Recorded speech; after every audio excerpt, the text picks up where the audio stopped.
Oh, what a day! What a lovely day!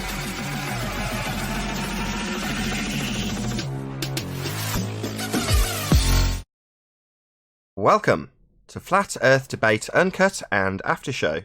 I'm your host Nathan Oakley, and if you are new to this channel, or you've not done so already, then be sure to subscribe, hit the bell notification icon and join button to keep up to date with the Flat Earth Debate.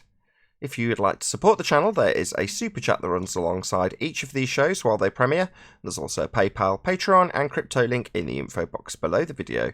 Speaking of Patreon, I'm going to do a quick shout out to all of you who do support me on Patreon. So a massive shout out to Reese Pound, Dal West Watson, Mike, Henrik86, Muted, Dick Earth Skeptic, theflatearthchannel.com, Chris Hellman, NA Literalist, Steve ALM, Maria Neelands, Unbelievable Productions, Blue Ridge Ranger, Rob H, Burn Fat Till My Stomach Is As Flat As The Earth, Nathan Thompson, The Real Gabster, Wind Rider, Missouri Bear, Liam Nedrick, Dank, Erwin Jennisons, Abraham Mohamed, David Rakia Gafford, Naibai, Adrian Quintana, Skeptic936, Life is Short,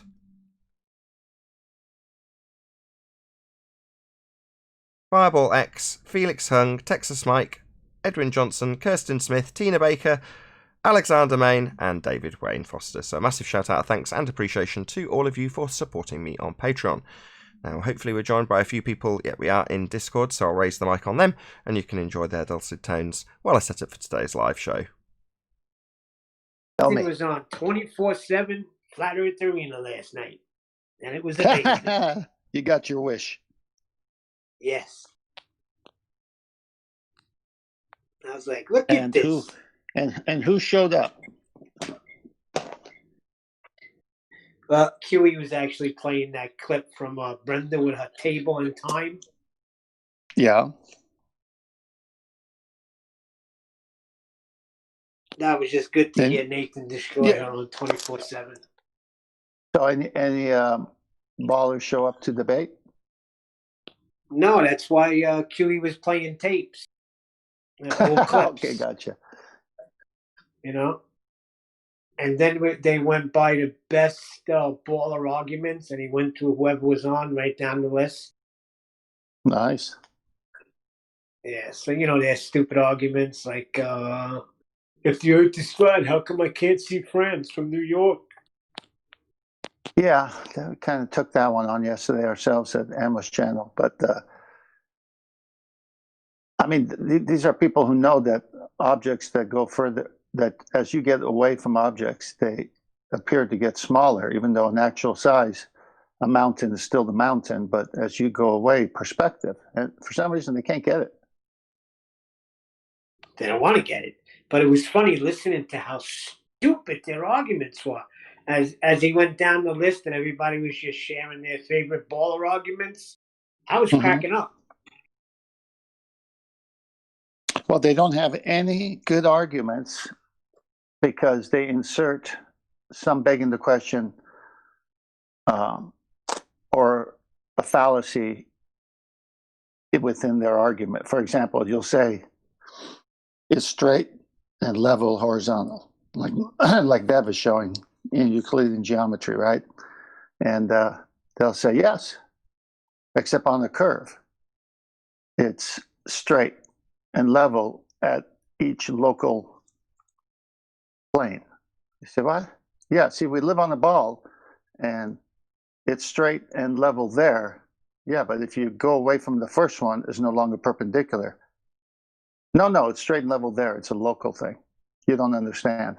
I mean, it just makes stuff up. A straight means curve now. So how do you have a conversation when straight, level, and horizontal, perpendicular, all that no longer holds a meaning and it can be substituted for a fantasy?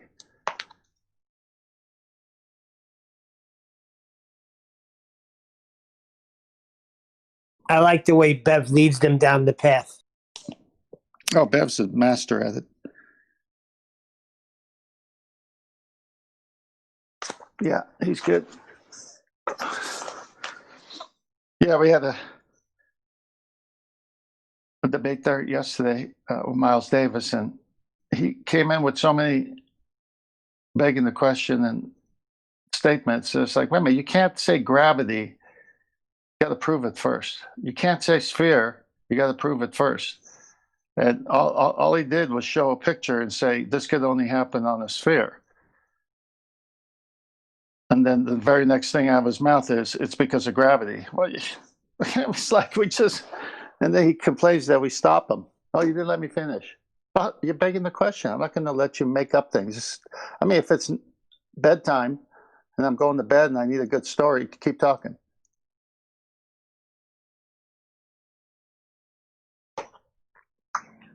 Never seem to understand that. Well, they do, but they just don't care. No, they have to have a validation in their brain to where they can assert a sphere. And the only way you can assert a sphere and somewhat get close to answering our questions is to change the meaning of words, and it makes them feel like they won. But they've just butchered the English language, the dictionary, and meanings of words. That's the only way they could talk themselves into it. I'll give you, for instance, like the first time I heard Nathan and Chewy break down begging the question, assuming you're on a sphere, it just clicked, and I was like, oh, okay. So I don't understand why it's not clicking in their mind. It's a block. It won't click because there's nothing else. They have to defend it with it's like a colony of ants, and the queen is telling all the worker ants, go defend me. And in this case, the queen is the globe lie, go defend me. And so these worker ants do everything to defend it. But if you can get them aside and say, look, instead of fighting me, can we talk? And you're using terms that aren't allowed in the debate. And I mean, if you're going to make stuff up, what's the point? Because if I say this, you're just going to make something up. You're not going to be held down to a meaning of a word. You can't have a debate if you don't have semantics. You got to have words mean the identical thing when two people talk about it.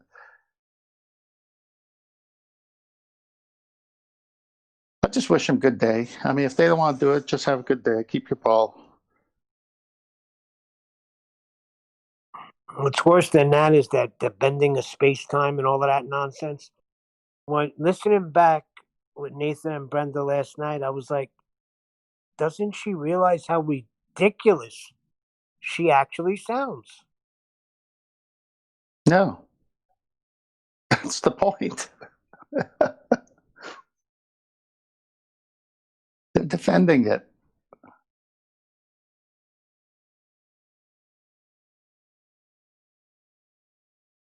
Yeah, I've been highlighting that last week or so. Being on the ball makes you say stupid things. It's not to say that the person is inherently stupid, but in defense of the ball, they will say very, very stupid things. Often. Yeah, yesterday, Nathan, good morning, by the way. Morning. Yesterday on with Bev and them over there at the MIUK, Miles Davis came on, and he wanted to talk about his bridge picture and the 210 meters and all that. And I think Brian's debunked this already. So he's going on, and Adam was there, Adam Meakin and others, and he started begging the question. So Adam and I took turns of telling him, stop, you can't do that. You can't beg the question. And so he kept, of course, at that point, let me finish. And saying, look, we'll let you finish. We'll even let you start again. But you can't beg the question. We're not going to let you do that. It just goes crazy after that, as you know. So, of course, when you put a list of all the begging the question things they do, and then add to that, they redefine the meanings of words, like what a straight line is, or what a perpendicular is, or what horizontal is, or what level is, and we can go on and on. How's it? You can't have a debate with people like this. Yeah, I say it all the time, it's zealotry. Can't do a great deal about it. You're never going to convince them. They're always going to reassert their position regardless of what's presented. That is zealotry. And that's what we're dealing with. He was saying, well, I'm not talking about the black swan. I'm talking about my own observations I did at the bridge. And then when Bev pushed him on the meaning of things as he was saying it, he says gravity. And I said, well, you can't. Stop. You just begged the question of a non-force force, gravity. You need your gravity for your picture to be working, and you need gravity for your perpendicular to be working the way you say it's what's perpendicular. Plumb lines at an angle on the surface of a curved Earth. That's your perpendicular when the description is two straight lines. Yeah, you've got to redefine reality if you're on a globe, because it's not reality. Correct. So I got him to admit that the Earth's radius was 3959, and trying to go from there was just like pulling teeth. Like how they get it, what did they see? There's only one horizon, the apparent horizon, he said.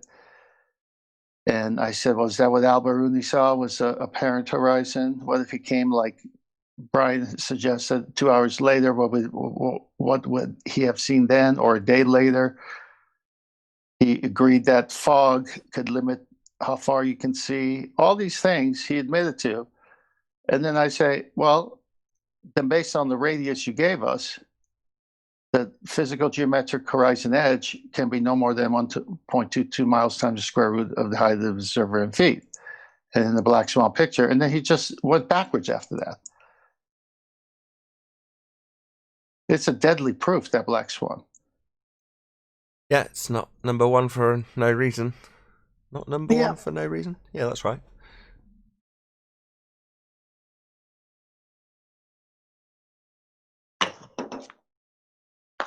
They complain when we stop them when they beg the question or make a fallacious statement. And we say, well, no, we're a debate. We're going to stop you when you beg the question and make a fallacious statement. We're not going to let you roll on.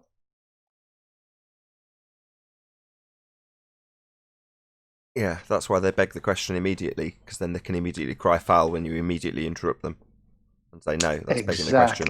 Oh, you're not giving me an opportunity. That's exactly what happened, because, you're not even letting me finish. You're interrupting me. You're not letting me. Well, you started off with the begging the question. You want to restart?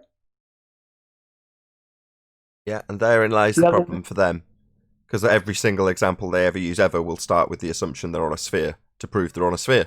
There are no exceptions.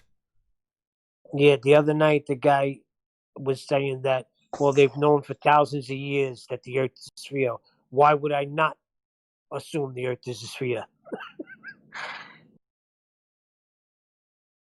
Yeah, that dude hasn't known anything for longer than 100 years, but nevertheless, he thinks he's been told by his scriptures that they've known for thousands of years. So it's perfectly acceptable to beg the question. That's just his justification for using a logical fallacy.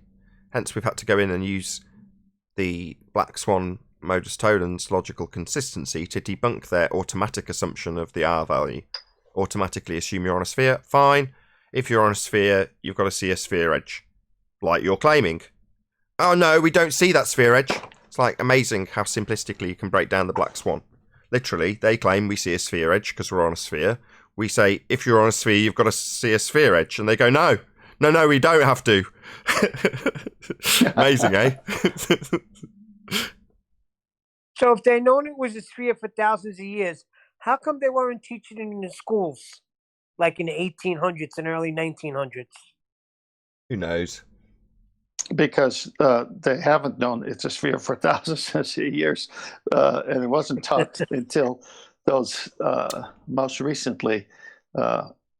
Because, like you said, I've from the 18 and 1900s teaching flat Earth. So how come those books exist? Got to give them credit. They did a good job. It's just deception. It helps their evolution narrative. It helps them stay atheist narrative. They need it. They have to have it. They can't have a creator. They can't have a flat Earth. They just can't have it.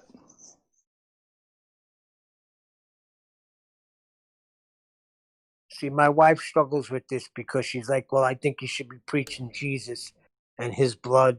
And I'm like, but doesn't truth matter? Like, if the enemy comes in right at the beginning of Genesis and changes the whole cosmology, doesn't that matter? Well, Neil, when you're talking to someone about spirituality and death and what happens after death, we as Christians can talk about what the Bible teaches. But that doesn't negate that while I'm here, I can't talk about other issues that are being debated by many sides. That has nothing to do. Flat Earth has nothing to do with salvation. It's just, Agreed. have they lied to me about the nature of the Earth? That's the debate here. Right. I agree. Right. So if I'm talking to a baller about the nature of the Earth, I'm not necessarily thinking about what does he think about John 3:16, or is he going to be a follower of Christ? I'm not thinking those thoughts. I'm thinking, let me help this guy ascertain the hoodwink that's been put upon the whole world with these phony images and false pseudoscience. Let's break that down. Now, when it comes to salvation, that's the work of the Father and the Holy Spirit. And he uses us, but it starts at the heart. It doesn't start with religion or any of that crap.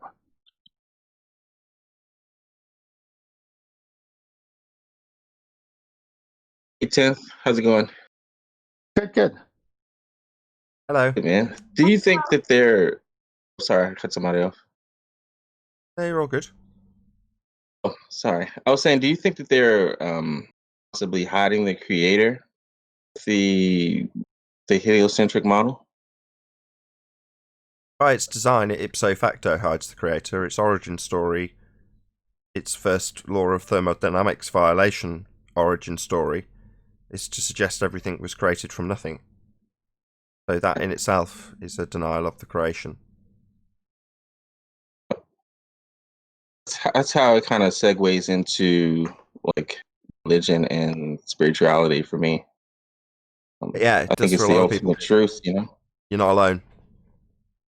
Yeah.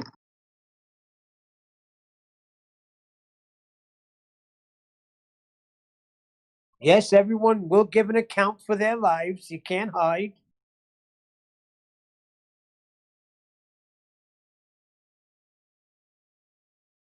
But the whole trick is, if I convince myself that there is no creator and there is no day of accountability, then I can hide because I convinced myself I could hide.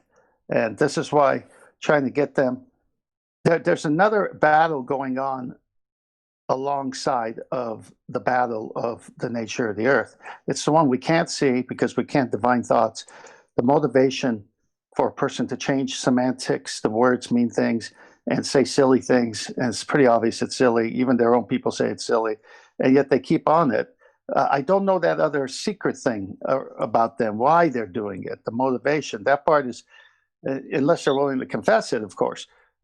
We can't have this because then there'll be a creator and then I have to give. I mean, no one says that. No one is open about that. So it's like, why are you fighting so hard for a sphere when all the evidence shows it's not one? Then something has to come out as to why they're doing it, but they never share why they're doing it.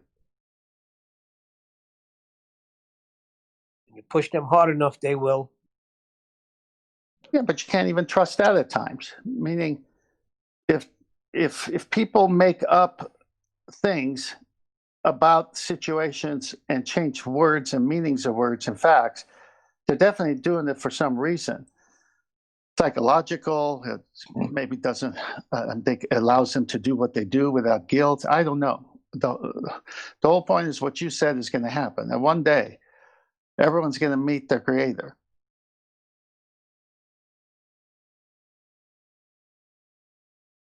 Well, maybe we just find out where the hell we are first, then we can worry about why we were deceived and what it all means. Yeah. Well, that's why this platform is great, because they can come here and we could discuss the nature of the Earth. And we'll say, is the heliocentric model have any evidence to hold up its statements? No, we're tearing them down every day with the housekeeping questions. You have to correct it. You said it was great. This platform is the greatest. That's because you're on it. Discord. Oh boy. I know that voice. Hi, Neil. Is that vacuum with no name? Now he's just regular vacuum. No, I've shortened it. I thought it's quite clever, actually. What? What is it now? Oh, vacuum. We mean this show is the greatest. This is the platform we're talking about. Show, yes. You knew that, though, right? Come on. Yeah, I didn't. I was just being facetious. No. Are you an upright vacuum with no name or a canister version? Cyclone, upright. Oh, upright. All right. Well, we'll see if you have upright behavior today.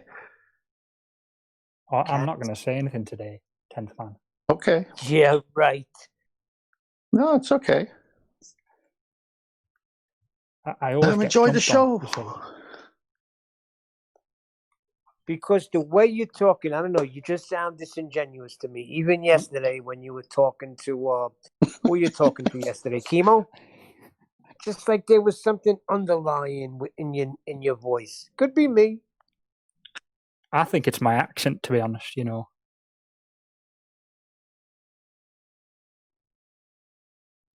You've been here for a little bit now. Are you still believing that we're on a spinning water ball? I can hear you. Do I believe we're what? Sorry? That we're still on a spinning water ball, hurling through space and time? I don't think it's made of completely water. I think it's mainly like rocks and things, isn't it? You know what I mean. Do you still think we live on a globe? Look, Neil, he's not talking anymore. What are you trying to do here? I know, yeah, I was just thinking that. Why are you trying to tempt me into talking? You always get angry when I do. You're not talking anymore. Neil's talking and you're talking. I love it. Keep it on. I like Neil, you know. He doesn't like me, but I like him. I never said that. He doesn't like you. Like everybody here. I just want to know. You think you could debate somebody and always hate them, or can you like someone and debate them too? I completely agree. I just want him to know that, you know, like before, like Nathan joins in the pre-talk, I always like listening to Neil. Well, let me ask you a question then. Why do you think sometimes you and Nathan go head to head? What causes that to happen? When what? Sorry, I missed the first part of that. Well, when in the past, Nathan and you have had back and forth, and it's not been as cordial as you and Neil right now. What caused it? What causes people to do that with each other? Do you want my honest answer? Are you going to jump on it? If I'm asking you the question, why are you clarifying it? Just answer it. It's Nathan. Nathan's the problem. Okay, so why do you think he's the problem? That was my question. Because he doesn't like being talked over, does he? He gets very sort of twitchy and tetchy. When you say talked over, give me an example. If you're making a statement and someone interrupts you, is that correct or not correct in a debate? Well, there are ways and means of dealing with people interrupting you, isn't there? I don't think he does it very well. Okay, if he's done it before in a nice way, and the person doesn't stop, or if the person makes again, there's some known rules to debate. Don't beg the question. Don't come up with a fallacious argument. We're going to stop you on the spot, ask you to reword it, or admit you did a begging the question, and then you have to start over. So when we interrupt ballers for begging the question, that's allowed in debate. When we're in the middle of a conversation and someone's like Rumpus is talking on Discord, purposely not allowing the audience on that medium to hear Nathan, that's wrong.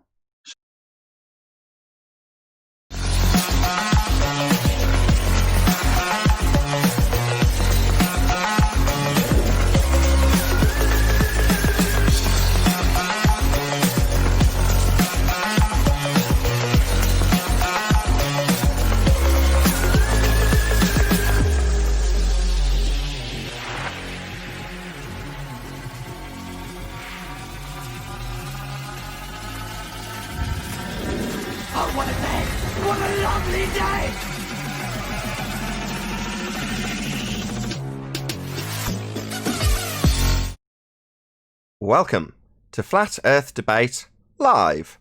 I'm your host, Nathan Oakley, and if you are new to this channel, or you've not done so already, then be sure to subscribe, hit the bell notification icon and join button if you'd like to become a Nathan Oakley 1980 channel member and keep up to date with the Flat Earth Debate. If you'd like to support the channel, there is a super chat that runs alongside each of these shows while they are live. There's also a PayPal, Patreon and crypto link in the info box below the video. Most importantly, if you'd like to join the discussion, simply mute the page you are currently watching, then click the link in the info box below this video to join the panel and express your views on the nature of Earth. If you do join, please don't swear. If you do, you'll be ejected, and if you are, please don't try to rejoin the stream using sock accounts. You'll be warmly welcome back on the next stream. Please also share the show on social media. Sharing the show obviously increases the live audience, but this in turn increases the chances of a more diverse panel, so please share the show on Facebook and Twitter. And one last time, if you're new to the channel or you've not done so already, then be sure to subscribe, hit the bell notification icon and join button to keep up to date with the Flat Earth Debate. Now we are joined by Paul Hall, 10th Man, Chocolate Sayin, and Arwin in G+, together with a whole bunch of people in Discord. So welcome one and all. Good morning. Good afternoon. Morning. Hello, hello, hello. Good afternoon. Hello. Good to have you all. Any evidence of a physical geometric sphere edge horizon, formerly known as Earth curvature? Only in the math. That would be a no. Any evidence Oh, of you mean in real life, or just in the math? on the really is level? We want to see a physical, actual geometric It really sphere is. edge. No, definitely not. No? Any evidence of axial rotation of the Earth-based variety? No. On the really Stationary. is level? See question 1. Right. There's no acceleration going on. There is no centripetal force detected. Earth is stationary. So why is it said that we have it? People think they live on a spinning, flying water ball in a vacuum, Neil. Didn't you know? I thought they had some sort of proof to assert all these things. Just Star their belief. Trek. Just their belief in being on a spinning, flying water ball in a vacuum, Neil. It sounds like a shock to you, Neil. You've been here a while, mate. This isn't a shock. No, but I mean, come on, they have to have something. They didn't just make it up. They had to have some kind of proof. Yeah, they did. They just made it up. Literally what they did. That's exactly what they did.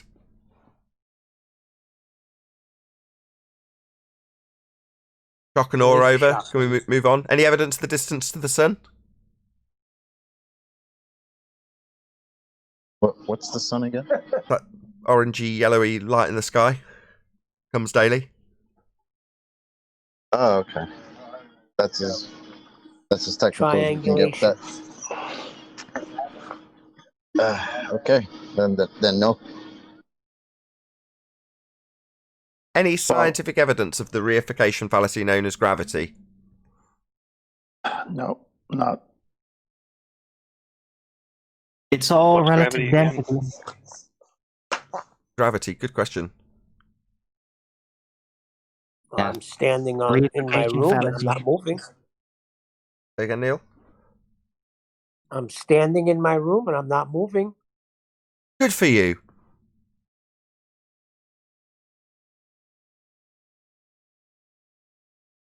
Any single viable According hypothesis? to, Go on, Paul. sorry, go ahead. I'd say according to physics, though, the road is accelerating up towards me. But it only does that when I'm on it. When I'm not on it, it's not accelerating. But when I'm standing on it, it's accelerating towards me. Net force 0. So just so everyone knows. To make sure we're clear. I thought it was mass attracts mass, right? No, gravity's not a force. No, I know, but based on what Paul is saying, in their jargon, are they saying that if you're not on the road, there's no mass to attract, so it's not accelerating? Well, it only accelerates towards you because you got to have net force 0. So it only accelerates towards you when you're standing on it or when something's applied to it. So it's but when there's nothing on the road or on the floor or on the table, it's not accelerating. So there's no force. But only when there's a force applied is there another force. You know what I mean? So it's convoluted. It seems like to me. Well, how'd you get on the road? I got in my car and drove on the road, basically. So your car has more mass than the road? So you brought the road to you? Is that what they're saying? No. Well, yeah, kind of. As soon as I, kind of in their rhetoric. Sorry to interrupt you, Paul. Kind of. Yeah, kind of. Yeah. I mean, at one reference frame, the road can be accelerating up toward you. Of course, Jessie decides to say her 2 cents. But another reference frame, it's not accelerating towards you. It's just sitting still. So it depends on the reference frame too. So it's kind of interesting. I mean, it's got to work out in the math though. So as long as the math you can derive it from the math, I think you're good, right?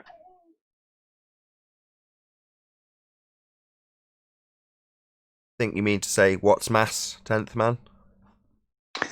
Yeah, as we delve into it, it gets more convoluted. As it's when I was growing up, it was the Newtonian. It was mass attracts mass. I always said, when I'm next to a person that's bigger than me, why am I not being pulled towards that person? I mean, or anything to that effect of an analogy. So it was nonsense then, and it sounds like it's still nonsense now. I mean, in one respect, I could make a joke and say, so what, back in the 1800s? Yeah, when I was growing up. When you were growing up. But by the same token, they still teach it today, so it's not exactly a stretch, right? Until you get beyond... Yeah, seriously, once you get to about degree level, then you start moving past the Cavendish nonsense. Yeah, that was an interesting show we had that one time when Anthony and you and others brought that up. It's one set of stories and pseudo-facts for this group, and then when you get here, it's a whole different set of stories and pseudo-facts for that group. Right. It's a shame Adam's not here. It's him that regaled us with that process and how, you go from doing the Cavendish for them saying, yeah, well, a load of old nonsense, just openly admitting it's rubbish to the students. And you're like, that's a weird transition to have to go through, but it was interesting hearing it described by Adam. Talking about him. Go on. Yeah, but isn't that what we get when Anthony came on and played the clip from Verlander, who said, we need to get on the rooftops and shout, gravity's not a force. So now it's more open. I mean, it's only taken 105 years, right? Yeah. One Speaking of the of definitions Cavendish, has John D done any more or posted any more about his Cavendish experiment? This probably hasn't moved in days. Yeah, he's been keeping everyone updated in, I think he's been doing it in Master B. So it still hasn't moved in days. Is that kind of where we're at? It's still sitting there, not moving. Right. It's just, I think it's done now. I think he's compiling it. He'll get hopefully somebody with a nice voice to narrate it. Typically he gets Karen B. Excellent choice because she's got a really good voice for narration. So hopefully he'll talk Karen B into doing a narrated version of it, and he'll just present his information, not an experiment. If not, I could do like a rap version of it. I did get to compliment you on that. I mean, it's obviously not produced particularly well. No offense to Adam, the visuals are great, but other than that. But what I did notice in your song "Chocolate Bars" was that you're very good. You've got very good timing. You're a good rapper, as in if you had a decent mic and you weren't like massively forward in the mix, it would have actually been really, really good. I'm not just saying that. I'm being critical because you're good, as opposed to just being critical to be a dick. Do you know what I mean? No, I appreciate it, man. I just did it with a little shitty karaoke app on my phone. Well, it started out because it's a flat Earth song. Technically, your low expectations sort of immediately kick in, and you're like, oh, I'll pay it some attention. But then before I knew it, I was like, this is actually good. He's hitting the rhythm. He's good. He's not actually bad at all. And then I'm like, because he's good, now I'm going to start getting critical of the quality that it's produced at, because it's good and I want it to sound better. So hence my slightly weird. But you know what it is though, because when I recorded it, for some reason the app that I used, it made my voice louder than the music. I couldn't get the music to sound a little bit louder, so mine was louder than the music. So then when Adam took it, I guess he relayed the track on it. And then he made the music a little bit too loud, so it kind of drowns me out in the video version. But I mean, I'm still appreciative of it because I didn't expect him to do that. Even though I kind of knew he would, knowing Adam. But yeah, it was cool. So I appreciate that, Nathan. It's good. I'm working on the worthy of a second one mention, now. worthy of kudos. So everyone's got some hidden talents, and there's not a great deal of good musical types within the flat Earth community. There's a lot of people who think they are, and I know I'm going to get crap in the comments for saying this, but that's just the way it is. Yep. I'm with Nathan on this one, by the way. I thought the song was excellent, but yeah, the first thing I said too was like the recording quality. It's like, yeah, you got so much more. It's just been scratched out shitty quality. Well, I've got a better app to use. Sorry, Nathan. It wasn't me, it was Neil. Right, you just need a good recording studio, buddy. Go on, Neil. I said you always needed George Martin. The Beatles were great, but it was George Martin that polished them up and made the sound even better. Right. No, but Chocolate, a recording studio is not just about a good mic. It's also about a good studio with, conditions like Nathan has been working on. Remember, with his wall. Right, my walls. Project. Yeah. That's was one of the elements that really makes a good recording studio because it just smoothens out the sound on the spot. Anyway, I think we've dwelled on this enough. Very well done, Chocolate. Kudos. Thank you, sir. Any single viable hypothesis from any of the fields of astronomy, cosmology, or astrophysics? Any word from Dr. Becky? We haven't mentioned Dr. Becky in a while. 10th man, you gave up? Nothing to mention. Over to 10th man, our Dr. Becky, Nothing or to just mention. Becky correspondent. Book signing tour is the last thing I saw, and still nothing to mention. No cowbell there. She has a book? Yeah. The smart ones would leave us well alone. Steer well clear. Because we're like, I don't know, I can't think of an analogy off the top of my head, but we might look relatively harmless from a distance. But this is not, we don't want to get into these weeds with us because we're sharks or crocodiles or whatever analogy you want. But yeah, it might look quite calm and pleasant over in this direction in this particular pond. But if they were sensible, they'd just steer so well clear. The pseudoscientists, I'm talking about the Dr. Beckys and the Thunderfoots and all these style people, because they've got far more to lose. So we're kind of like hippos in the Nile. Looks really cute. But if you get too close, you're going to be mangled. Yeah, it'll rip your head off. Exactly. Yeah, hippos isn't a bad analogy. They look fairly placid. Look at those hippos. They're just chilling out. Should we go and have a closer look? Yeah, and then your tour guide points out that they're probably the most dangerous animal there. Nathan the hippo. Definitely. Hypocrite. As a hypocrite. As it's on screen, any evidence of a self-perpetuating molten iron core at the centre of a presupposed spherical Earth? No, question one took care of that one too. X the hippos. That's why. E waves and S waves, right? In the song, I said it's a rap for your molten iron core. Nobody even argues that nonsense anymore. Well, Arwin's showing how he can do precisely that. He's been learning from yesterday's show. Do you want to repeat that, Arwin? P waves and S waves. Perfect. I don't know what they are, by the way. Perfect. Do you want to give him a pat on the back, Paul? Nearly called you Pete then. Paul. No, oh, I missed that. Were you talking to me? Talking to somebody else? Yeah. He took your advice. He just said P waves and S waves. Didn't give any clarity. Didn't give any justification. Didn't explain how they proved anything of anything. He just said, quote, P waves and S waves, and then shut up. Perfect, Darwin. You're welcome.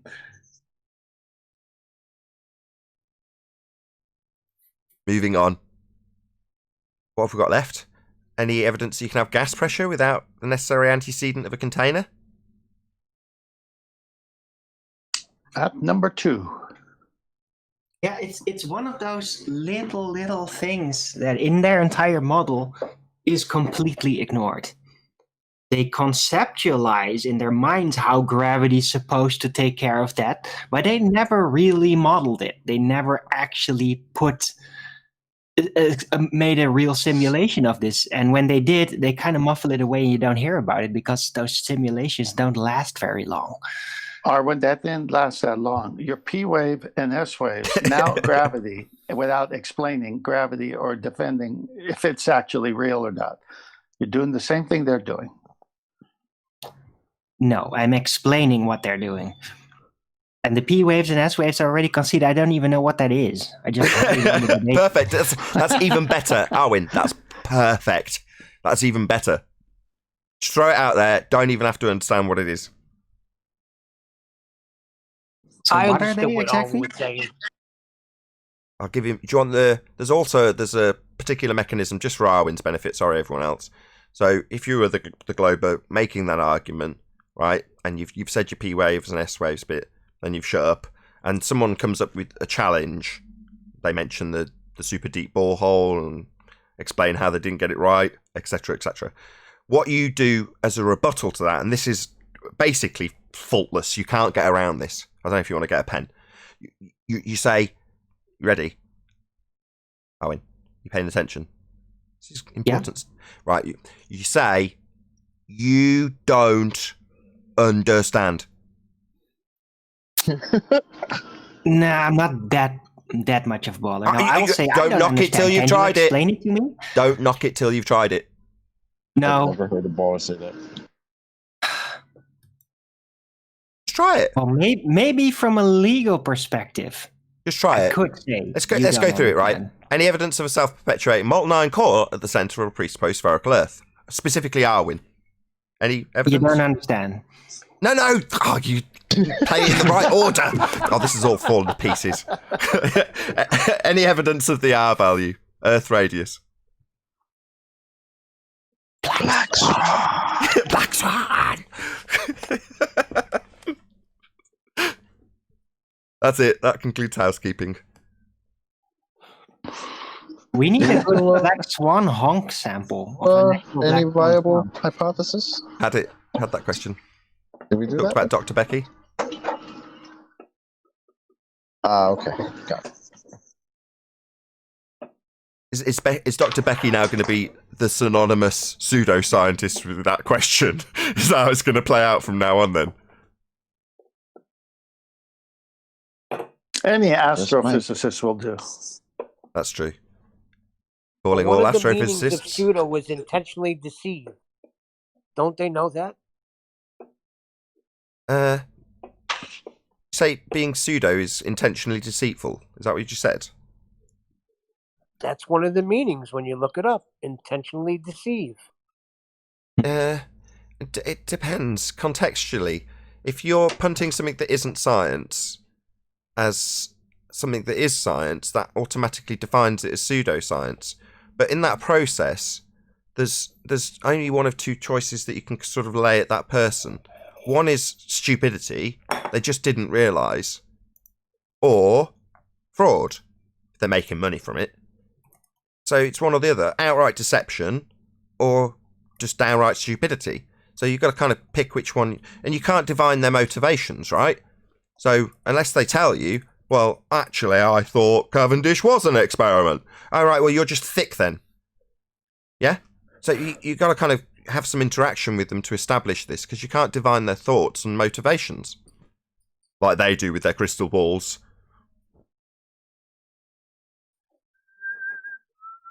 Can you break down how Cavendish is not an experiment again? No observed phenomena. What are they studying? In any experimental procedure, the first thing you're going to do is have a phenomena to study. So what are they studying? Well, the answer that they will give you is the balls. The balls. The twisting of the torsion bar as the balls are attracted to each other. Well, where's that happening in nature? Well, it's happening in the Cavendish experiment. So it doesn't happen in nature. Mass does not attract mass in nature. You don't observe it anywhere ever. It does not happen. Now, their get around would say, well, I'm going to beg the question that Earth's a sphere with gravity, and you're being attracted to that Earth sphere. So that's how they try and get around that. They just beg the question, of course. But the experiment, why isn't it an experiment? Because there's no observed phenomena to study. And then when you get to them formulating a hypothesis, their hypothesis has the cause and effect the same. If mass, then mass attracts mass. That's their hypothesis, based on a dependent variable that's been observed at step 3 before step 1 could happen. So they're observing the phenomena within the experiment. Well, no, you do the experiment to figure out the cause of the effect that you observed in nature. So it's an absolute clusterfuck of an experiment. Excuse my language, it's with live shit. Thought it feels like after show, doesn't it? We've had a laugh today. Sorry to any children listening. I shared the story. I'm sorry, go ahead, Chocolate. I was just apologising to the wee children that might have heard my F word. I'm My praying kids for you, crack Nathan. up when I hear. Go ahead, Chocolate. What happened? What did I say? Okay, go ahead, Chocolate. You were going to say something, and I butted in on you.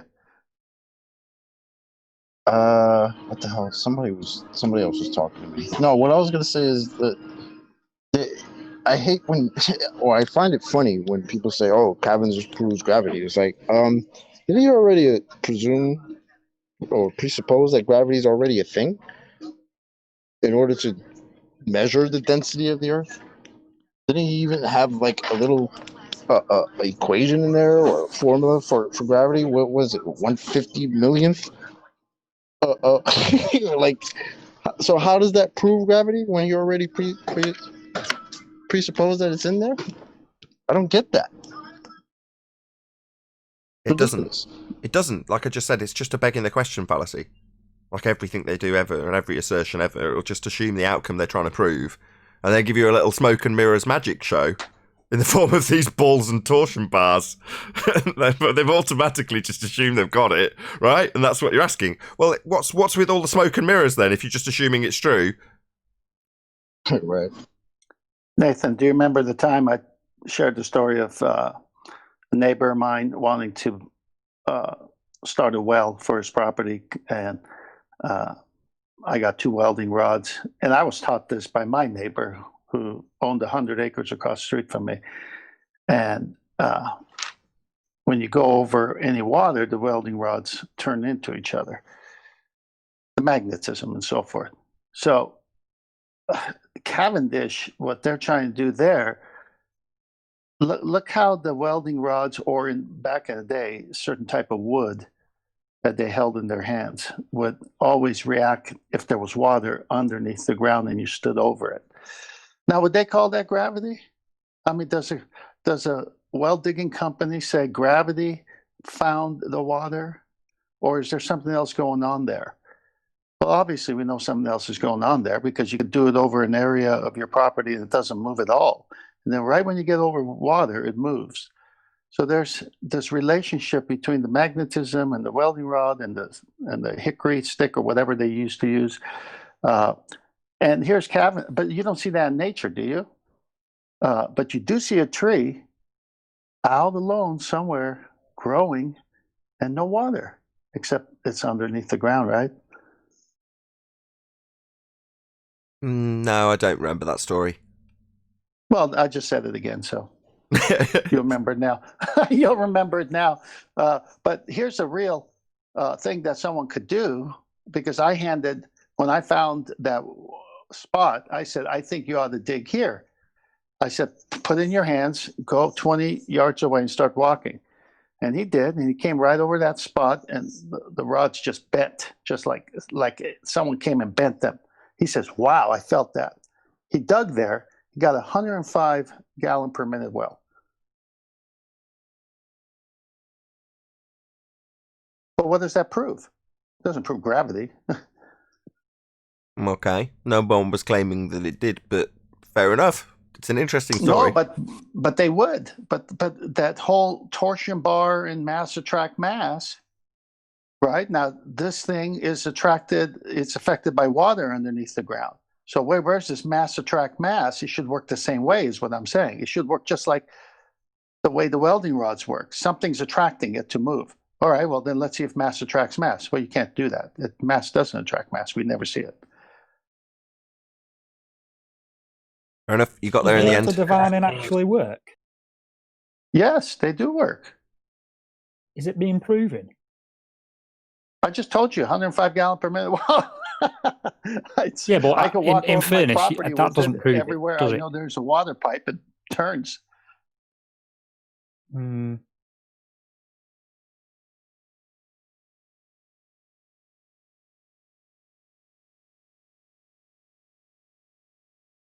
You must have missed that whole part where you were telling him how you used it. I guess That- so. That would be proving it. Yes, I mean, That like, proves what the it, does hell? it, Chocolate? You can tell me. There are so many videos on YouTube with people demonstrating what I just said. Just go watch a few. Yeah, but there's millions of videos demonstrating the Earth's round. You don't believe them, do you? Is there? Where I are they knew taken from? This nonsense was I'm coming. so glad you hold said on. that. Hold on.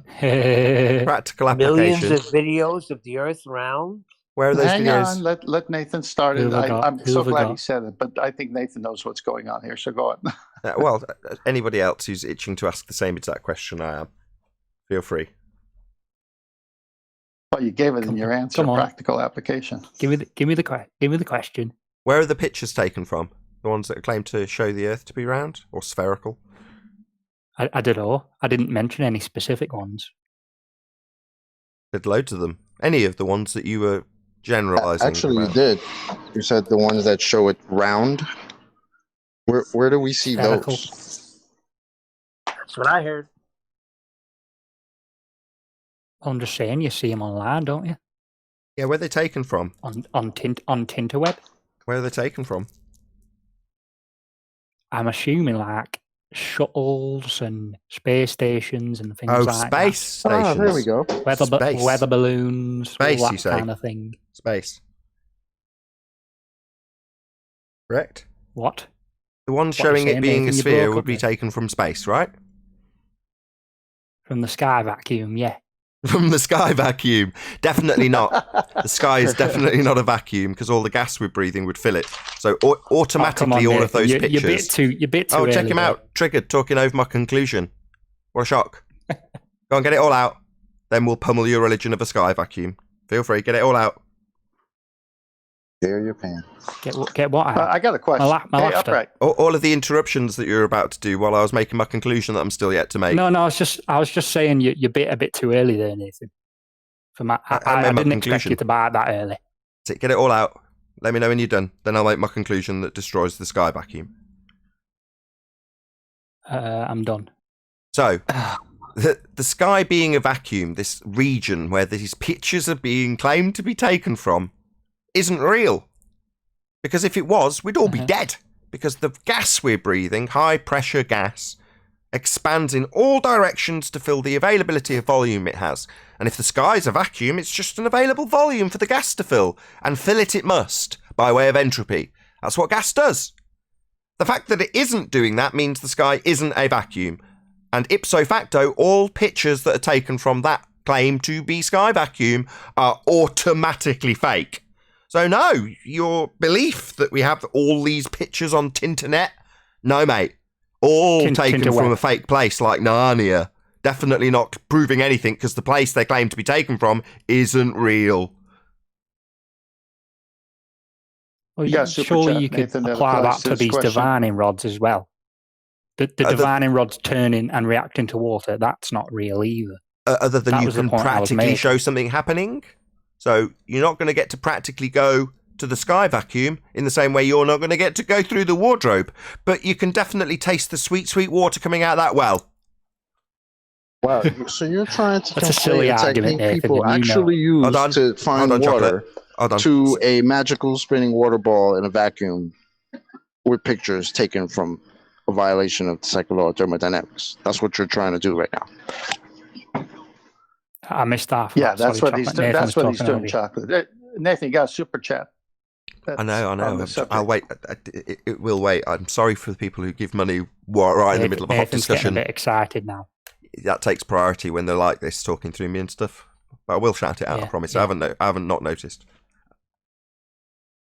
All right, Sweet, so sweet upright. water. Chocolate. Do you want to if I repeat? Hold on, could do Tenth. it- Hold on. Do you want to repeat your last statement, Tenth?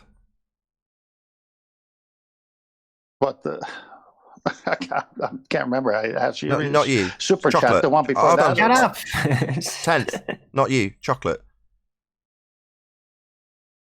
No, I was asking, dude. So you're taking a technique that 10th Man just told you is practically used to find water, right? And you're equating that with pictures of a Earth as a spinning no. water ball taken from a second law of thermodynamics violation. That's what you're trying Chocolate. to do right now. I don't understand it. 10th Man said, I asked 10th Man, is it proven? And he went, well, we see footage of it. And then I said, well, we see footage of the Earth being round. So I think you're being a bit dishonest. But even before he said that, what I said. If he did say that, he said how he actually was using it. Were you listening when he was speaking? So if you talk to an astronaut, do you automatically believe it? Because he's been up into space. What I said. Stop upright. Well, I'm sorry, your arguments are really flawed. Hold on. For people who love their fallacies and their logical fallacies and using it against people, you don't half use them yourself. You know what I mean? Come on, guys. Using any logical fallacies. We're just trying to address what you've just said, but you won't shut up now. So there's no astronauts here, but there is somebody who's done this with rods, and coincidentally, Mario knows it's flat. Sends a super chat saying the rods do work. I use them to locate utilities at times. There you go. So there's a few. Okay, well, you might laugh. There's no astronauts here to challenge. I meant to be on mute there. Sorry, Nathan. I laughed. I meant to be on mute. Okay, no worries. You're laughing at yourself and your assertion that the Earth is a ball because you saw pictures taken from a second law of thermodynamics violation? Is that why you're laughing? Because other than that, you sound ridiculous, to be honest. So, like the Eiffel Tower's there, I can go there. If I ever get enough money, I can go there and validate it. But I can never go on a spaceship and go into space. Well, you can get a weather balloon. Weather balloons aren't expensive. It's kind of weird. Hold on. So what about every time I've seen high altitude weather balloon footage, it looks like a completely flat horizon. Nathan. That's funny. One at a time. Go on, Neil, or whoever it was in Discord. I said I've never been to France to see the Eiffel Tower. I've seen pictures. It's not worth it, mate. Don't go. Vacuum. Hold on, Neil. You're interrupting everybody now. Just try not to interrupt. Sorry, me right now. Last chance. We're having a reasonable conversation that you're interrupting everybody every time they talk. I'm going to give you one last chance not to do it. Undoubtedly, you'll start talking before the end of this sentence. Please don't do it again. I'm going to have to remove you. We're having a reasonably tolerable conversation, other than you making it unlistenable for the audience. You specifically, Vacuum. Thank you. Go ahead, Neil. Sorry, Nathan. Neil. Things that I have not been to, that I've seen pictures of, but I can go there and validate them. What you're talking about, none of us can go there and validate. You can send a weather balloon up, though, can't you? Okay, can we get this back to the misappropriating statement that Upright said about what I said? So, Upright, listen, I've done this. I saw a guy who taught me. Show a bit of respect, please, 10th man. I don't call you devil's advocate, do I? I'm calling you by what you said was okay. No, I didn't. I said a cyclone upright. If you're going to be technical about it. Okay, cyclone upright. I'm sorry, I left out the first name. That'll do. Devils. Perfect. Cyclone upright. I've done this. I told you I've done this. I found it for my neighbor. My other neighbor taught me how to do it. I've had people on my property from the utilities companies talking to me about it. They've done it. I have a cloud of witnesses. You showed doubt in it. That's when I said, well, you can just go on YouTube and see people doing it. There's lots of videos. They actually show you how to do it, and they actually show the rod bending. You took that, changed the argument, and said just because there's YouTube videos doesn't make it true. I wasn't basing it on YouTube videos. I was basing it on me doing it and giving you an access to where you can verify some of these things by multitudes of other people. And Mario, who sent in a super chat, just verified it. So it's up to you if you want to learn something. But don't misuse my words again, please. That wouldn't stand up in here if it was used in a globe argument. My neighbour did it. I did it. Come on, devils. That doesn't work here, does it?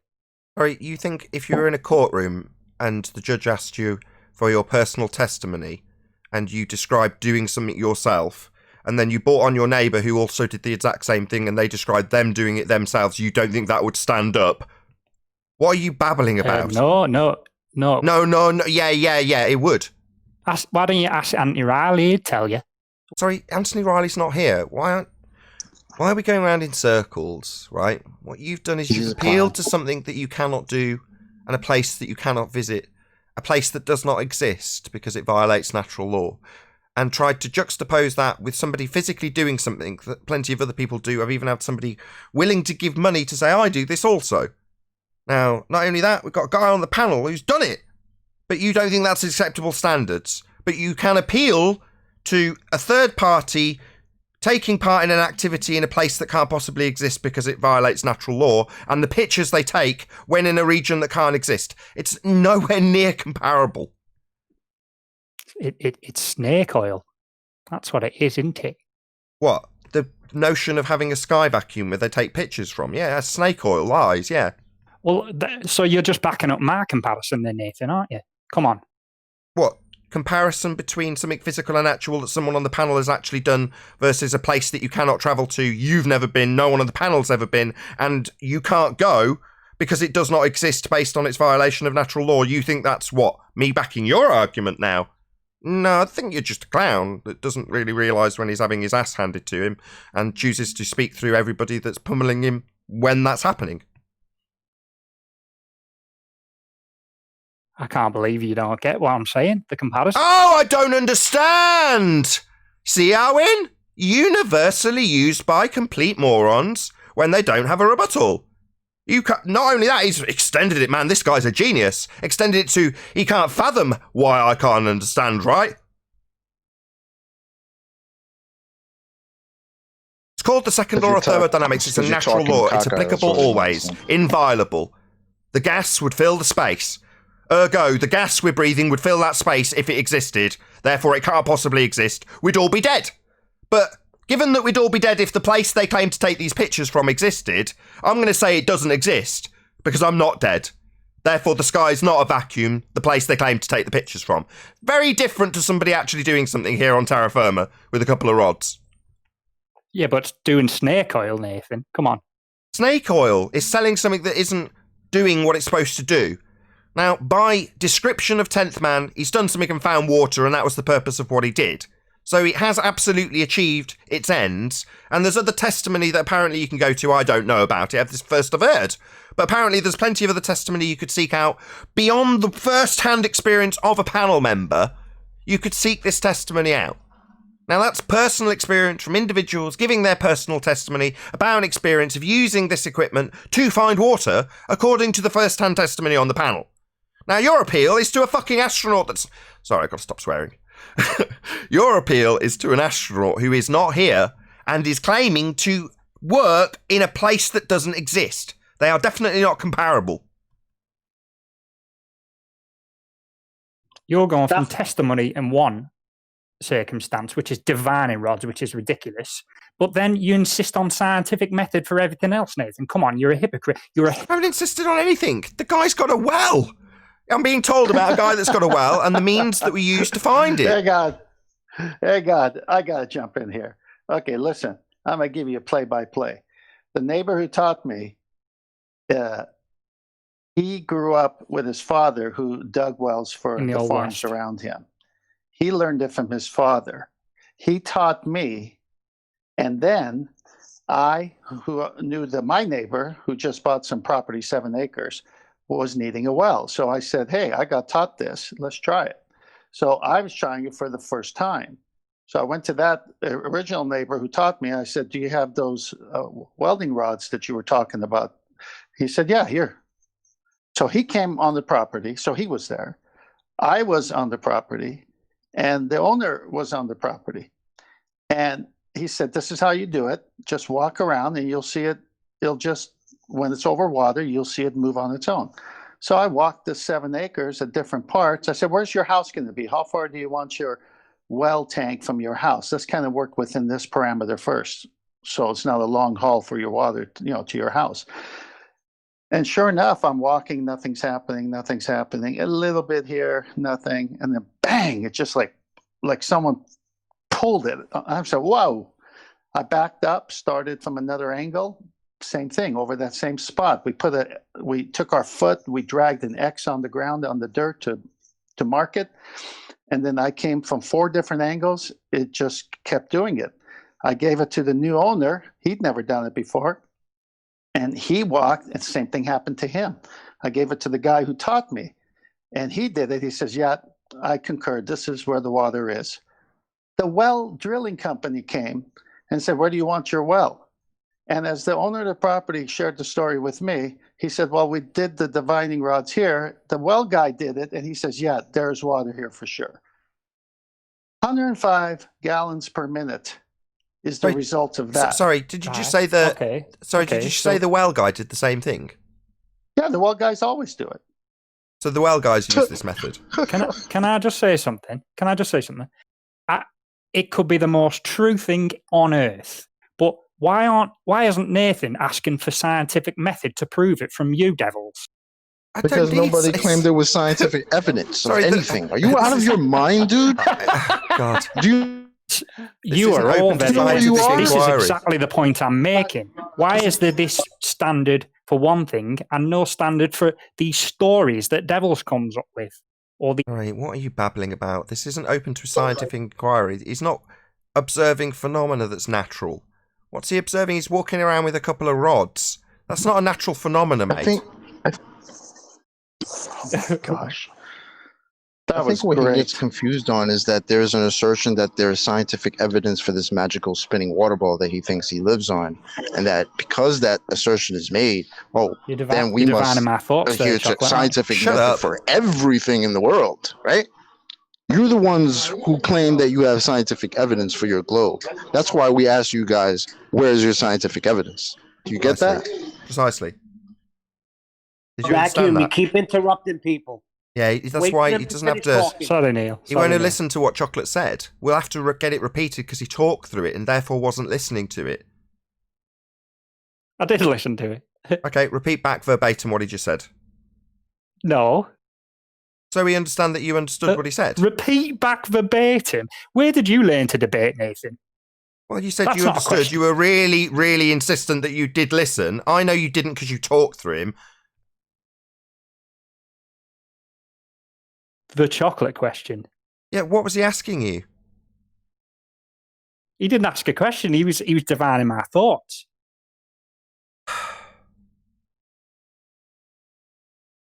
There we are. Oh, there's that silence. No, you're not giving a response. So I've got to get Chocolate to repeat it, haven't I? Because you haven't got a vaguest clue what's going on. So Chocolate, can you repeat it? I think I've won this undoubtedly, when I speak to Chocolate by name, this dick will start talking, and he did. Chocolate. That means not dick, not you, Chocolate. Can you repeat what you've just said so we can hopefully not talk through it and respond to it? What I said was, this guy apparently thinks that everything needs to be run through scientific method, asking why we're not asking for scientific validation by what 10th Man said. But nobody claimed that this was science. You might have missed that part. Is there a question there, Nathan? Yeah, why are you asking us for science when no one's claimed it? That's what's being asked or pointed out to you. No, I don't think there was a question. You're divining a question now, aren't you, Nathan? No, I'm asking a question.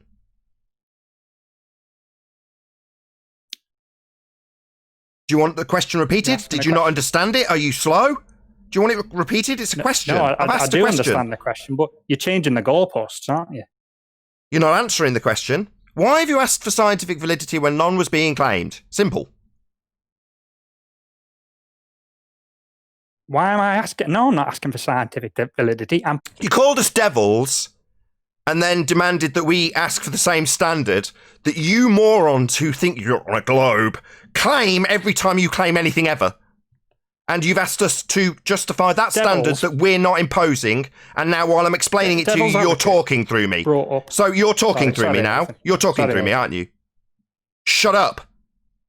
We're explaining how stupid you are. That means shut up and tolerate being told off.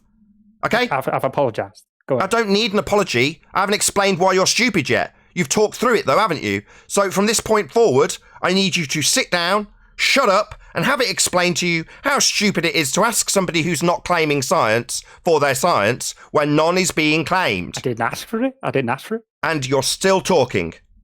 Too stupid to realise he's getting told off for his stupidity. Nobody claimed science, stupid idiot, like you morons continually do with your scientific vernacular that isn't applicable. So you on the globe side claim science where you don't have any. We're not claiming science, but you're demanding it, making you a retard. Comprende? Is that the And question? making us not hypocrites. You are asking for science, vacuum. Nobody's No, I claiming didn't science ask for here. science. I just Nobody's asked claiming why science. you're not asking for science with Devil's Advocate story. Well, obviously you don't understand Practically science. asking Just you, being that he's you asked practically that asking you, question, Nathan, why you don't do even not get it. put shoe in the scientific method? It's not a phenomena. Asking you. Why you It's do not a not phenomena. put shoe in the... Not a phenomenon. Concrete noun. What's not a phenomenon? A shoe. Or, in this example, a man-made device. Not a phenomenon. Not natural. Not No, worthy of science. wait a Not second. open to scientific inquiry. Not worthy Didn't of he you say a talking hickory through rod me. as well? Just shut up. You He said a dicks. hickory stick as well. You dicks, when you're getting told off, think like belligerent children. It's your time to rant and throw a little tantrum. No. Understand that we're explaining to a moron who doesn't understand where science is applicable, why science is not applicable to this man-made device that's being used, because it's not a naturally observed phenomenon. So it's not open to scientific inquiry, and nobody claimed it was. But yet you're saying devils, and why aren't we holding the same standard? Because it's not open to scientific inquiry. If you knew what science was, which you don't because you're thick, you wouldn't be asking that question, but you are because you're stupid. Now, stupid moron wait a second. globehead is getting told off. That's you being told off by me for your scientific illiteracy. So you don't understand what science is and therefore asking for validation of science when none is applicable. Moron. Shut up, moron. Learn what science is, moron. Earth is flat, moron. No globe, moron. No pictures from this sky vacuum, moron. Now sit down. Shut up. Know your place. In the stupid corner. You, globehead. 10th man said a hickory stick. That That's means not shut man-made, is it? up. A hickory Are you stick, dense? That's not man-made. Are you dense? We've demonstrated your total stupidity. We've explained your stupidity. Hickory And stick. now we're demanding, not asking, not requesting, telling your dumbass to sit down and know your place. I've explained where that place is too. The stupid corner with the other scientific illiterate retards on your side of the argument. That's the globe side. Sit down with the other retards that don't understand what science is and say, why aren't you putting this through science when there's no phenomena? That's you, retard. I don't need a reply. I need you to sit down with the other stupid people that don't know what science is. Now, no response is required. You sitting your ass down and understanding how stupid you are is. A hickory branch isn't man-made. It's going to get silenced. Audience, understand that when a belligerent child doesn't understand that their stupidity is no longer required, even though it's been laboured 3 times, I am left with no choice but to forcibly shut them up. Yeah? You want to laugh at me, do you? Yeah, like a belligerent child, he's now laughing. Right? I think it's been 35 minutes I've got this going for. I thought you That's were a new going to shut record. up today. I thought you weren't going to talk. Vacuum, with what argument? Well, No humility. He said a No defining rod humility. was Still man-made, thinks he's but supposed it's to a be on the hickory mic. twig. The arrogance Man, level. can- You stupid Man, can you- globehead retard. Can you give some example? Who's talking? of Shut up something? despite You're only everything. speaking about Despite Nathan all everything, the shut time. up. No, vacuum. For the audience's benefit, I have now muted this dick. Because despite the fact that he's had his stupidity pointed out, he still, with his arrogance and total lack of humility, feels after being told to shut up and sit in the stupid corner with the other retards, that he's still going to talk. That somehow he's perfectly within his rights to continually babbling his nonsense indefinitely. No, you stupid idiot. I'm going to be the one to tell you that it's not acceptable to spout complete nonsense and then spew like a diarrhea retard with verbal nonsense continually. That's not acceptable. Once you've demonstrated just how stupid you are, you can accept that you're then going to shut up and sit in the stupid corner, like you've been told by the flat earthers to do. Not just rebel and think that you've got the right to keep babbling your nonsense. No. You've demonstrated how stupid you are, Vacuum. You've demonstrated that you don't understand what science is. You've had 3 people take their time of day to explain it to you and then tell you to shut up afterwards. You're not thanking us. You're not acknowledging your errors. You're just babbling through us and causing a disruption. So no, that's not tolerable. You are the stupid one here. And we try our best to educate the disruptive, belligerent children that come here. And that's what we have to do. We have to eventually shut them up because they won't sit down after they've been stupid and sit with a little red face, recognising how stupid they are. No, what they'll do is they'll throw everything off the table and shout at the teacher. Right? You dumb fuck. It's no longer going to be tolerated here. You're just going to get talked down to. You're just going to get a verbal tongue lashing from me every time it happens.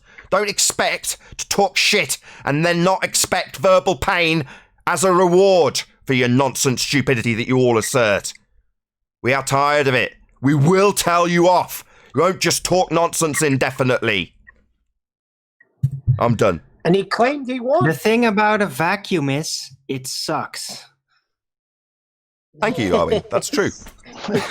He said Hey, he Nathan, won. I got some pictures on Master B on this subject if you want this. I mean, some are real old-time pictures of people actually doing this as well. It's just a technique that works. There was no science claimed. Yeah, but Okay. he claimed he won. They've got a black and white man with a divining rod.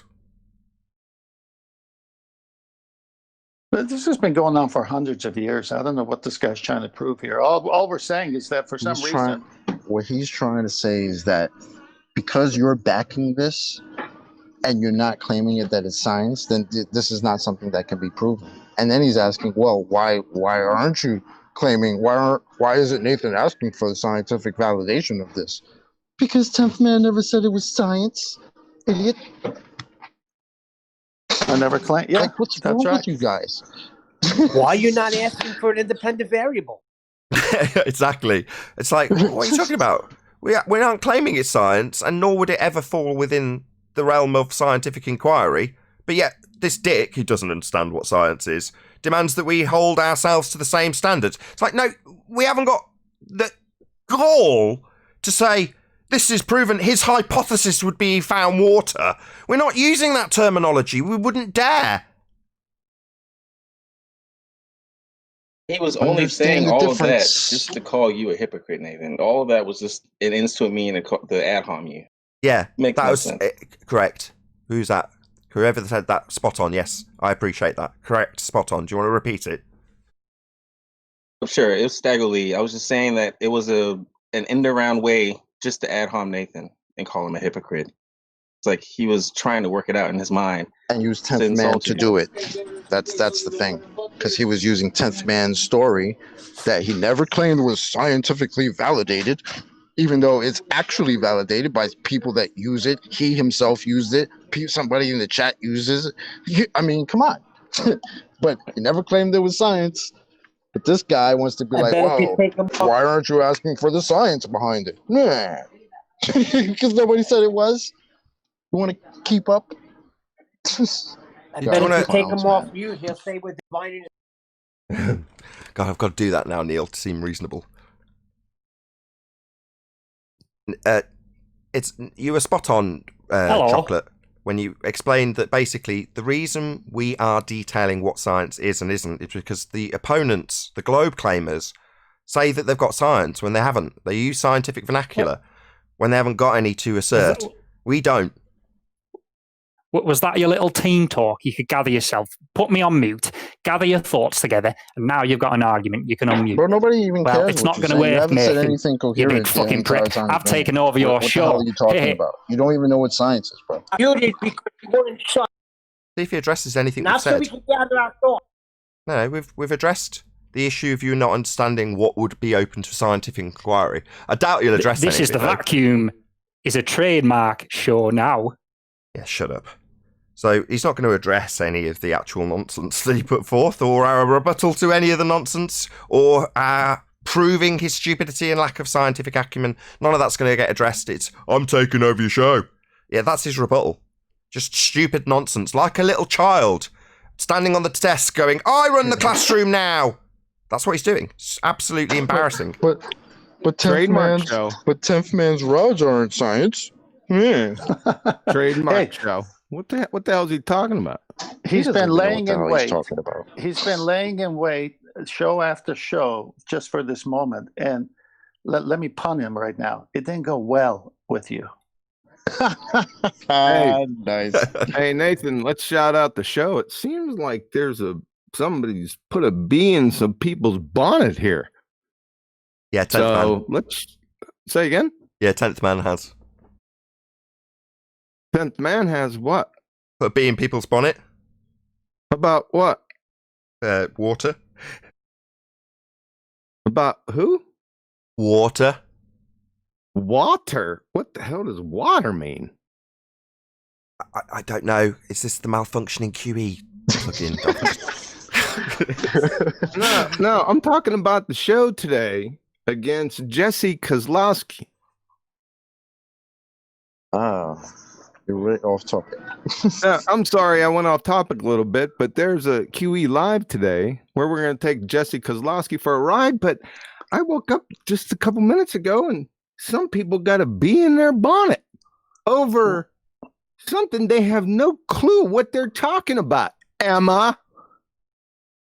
What are you talking Bev? about? Emma and Bev. What the hell are you talking about, people? Right, just because what's the issue? Before we get to the issue, can you plug the show properly? I just woke up, man. Could you do it? No worries. Be here or be sphere for Quantum Eraser Live on the Quantum Eraser YouTube channel, and that's 7 p.m. UK, 1 p.m. Central Standard. Is it 2 p.m.? 1 p.m. 1 p.m. 1 p.m. 1 p.m. Central Standard on the Quantum Eraser YouTube channel. Be here or be sphere. That's tonight for all of you watching live. With that, I'm going to say, if you are watching live, then unfortunately, this is where we bid you farewell. So a massive, huge, enormous thank you to all of you who smashed the super chat, liked, commented, shared, subscribed, and all that good stuff. Be sure to check out nathanoakley.com and the Flat Earth Debate Forum to keep up to date with the community debate. Of course, a massive thank you to today's Discord and G+ panels for making today's live show possible. If you are watching on either Nathan Oakley 1980 or Nathan Oakley premiering stream, then stay tuned, as there will be an after show to follow. I've been Nathan Oakley, and I'll see you all in the next video.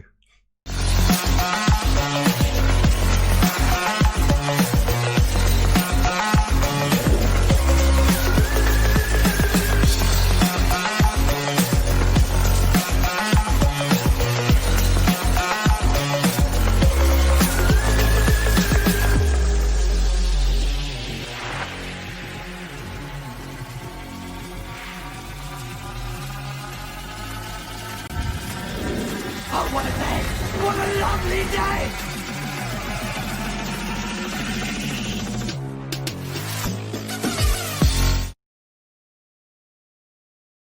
And how he thought that was a win for him, I have no idea.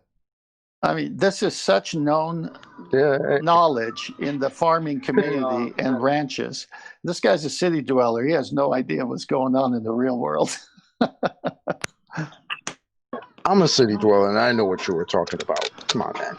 Yeah, but this guy's just a moron. He saw an opening to try to come in and say, well, you guys are saying that's real and works, but you're not saying it's science, so why aren't you? Yeah, but you've got a flat in the city. He's got a ball in the city. That's a big difference when you're walking in the city. Let's see what's going on. Let's change the subject again. Well, let me finish here with Chocolate. So what I'm saying, Chocolate, is that he thought he could lay in wait all these weeks he's been here and come on the show right at an opportune time. And he sensed that moment was today. The only problem was when you called him out on it and said, wait a minute, 10th man actually did it. None of us can go into your space vacuum. Exactly. I thought he said he wasn't You going to missed the talk. whole part of the story where you said you were using it practically and went straight to, well, there's videos on YouTube. Oh, well, there's videos of it being round. Yeah. It's supposed to be a sphere, idiot. Quarters round. It's like, these people are ridiculous. Anyway, go ahead, John. Yeah, I'm done. No, I don't want to take over. I was just because I just woke up, man. Sorry. It struck me as pretty fucking stupid. Yeah, I don't know. Well, here's what I get in the message. Not a personal message to the group. A message and then a runaway. So I put my thumbnail for today's show, and it just shows Jesse, with his level curve, right? And it's this is what it says. Wow, that looks like our stuff, QE. What? What stuff? Remember when you told us not to bother with it? Ridiculous. Then run away. Away from the group. What the fuck? What are you talking about? What? Is this your thumbnail? Okay, Nathan's just one man. He's not that scary. Or is he? Oh, Nathan's already here. Sorry, Nathan. I'm not trying to talk about you. They're just all being quiet, and I thought they're being scared of you. Hey, what's up, Stacy? Okay, we just transition to the after show room. Hey That's there, all Chuck. for anyone who's wondering what's going on. Yeah. Is this a concerted effort to divert away from my topic? Maybe. No, I'm kidding. Nope. I'm not getting it. We're Sleeping Warrior. What is going on out here? Is this about So what was like going on? things that are posted in her server chat that are then reposted in Skype? Because I might be No. guilty of that. I didn't know I wasn't supposed to do that. No. What? What are Am you I talking okay? about? Oh, not the same thing? Oh, okay. Uh-uh. Uh-oh. So what More did shit's Bev coming say, out. or what was going on? I don't know, some situation has to be chat. That's Hello, all. everyone. Can I add to it? If you don't mind. Can you shed some light on this? Yeah, well, all I can figure from it is that that the whole horizontal curve thing is mostly what Bev and them talk about on the Emma show. Really? Well, I'm sorry. This is fair game. I was out here all over Jesse years before these people were even here. Yeah, and so was I. And I think they're forgetting that I'm doing geodetic surveying presentations, and that I have a video that debunks his claim Wow, of a that stupid looks picture. like So, our stuff. What? yeah. I What don't is- understand. This is a toe tag on this clown. What? I don't understand the problem. What's your stuff? Please, come on in here. This is fucking stupid, people. I'm kind of confused what's what even did you going on. corner the market on something that I'm unaware of? Again, We're Stacey? still getting some vague resemblance of what you're talking about. Quantum. I have no idea. Literally no idea. Okay. Right. So I'm in Master B. I put the ad out for Jesse Kozlowski's level curve for the show today. It's just going to be, just a small toe tag of what he said because I found it, pretty ridiculous. And I get, wow, that looks like it's our stuff, QE. What? So you're saying, what you're saying is... You're telling me it's vague, right? I'm just telling you what I'm looking at. I see. It's back when in, 2015, when people were new to Flat Earth and someone would postulate something about whatever, and then a different YouTuber would go, they're stealing my ideas! It's my stuff! Is that what you're implying they're doing? Trademark. Like Eric Dubay. Does Eric Debate? I didn't know if Eric Debate does that, but if you say so. Somebody trademark level, I guess. Trademark level? Eucliding me? Eucliding me, dude. It's a respect. What the fuck? Sorry about that. We're not live now. Isn't information everybody's once it's put out there? I mean, I could really care less. Yes, very good. Yeah, well, I personally, John, you're not the only one that's confused. I saw that and I was like, I don't get what that means, but I'm not sure. Certainly, yeah, man. Did you know I copyrighted the word flat Earth every time anyone ever has said flat Earth? Yeah, that's what it is. Somebody copyrighted the word level or something, and I used it. I'm sorry. Let me find out you're peeping. It can't be that. I don't want to believe it's that. Like, it can't be something that's. There's got to be some type of communication somewhere. It's stupid for me to even friggin' discuss it. Yeah. QE, you pimping, dog? Are you pimping? Are you peeping? He's peeping, dog. I think he's peeping. Oh, who cares? Whatever. Forget it, QE. It's not worth it. I think people just do a lot of hard work and want a bit of acknowledgement. And if someone else is sort of using the same material, they kind of want some sort of credit that they're also doing something along the same lines. I don't know if it's a vague illusion that there's some sort of credit system that's going to be applied somewhere down the line. I don't know. I mean, how long? Everybody's got their thing, right? Like, we all know Anthony Riley's got this thing with gravity, right? He goes after it, debates it. That's his baby, right? The same thing with Bev. Like, we know Bev, his baby is horizontal, level. That's what he does, and I get that. But none of these things belong to any particular person. Nathan, that makes no sense. This is going to be about angular, for the most part, angular size change. How long we been talking about I busted Jesse with this years ago. Right? Sure. I just think people just want recognition. And I'm more than happy to sing praises of Bev and everyone else and what they're doing. Without question, why not? And the same, I was just about to give Sleeping Warrior as an example. So in Dubay, actually used the whole space testicle, which is definitely a Rileyism. He praised him. He did a little hallelujah video going, look, he's using the argument we use. Yay! Because why wouldn't you want to praise that?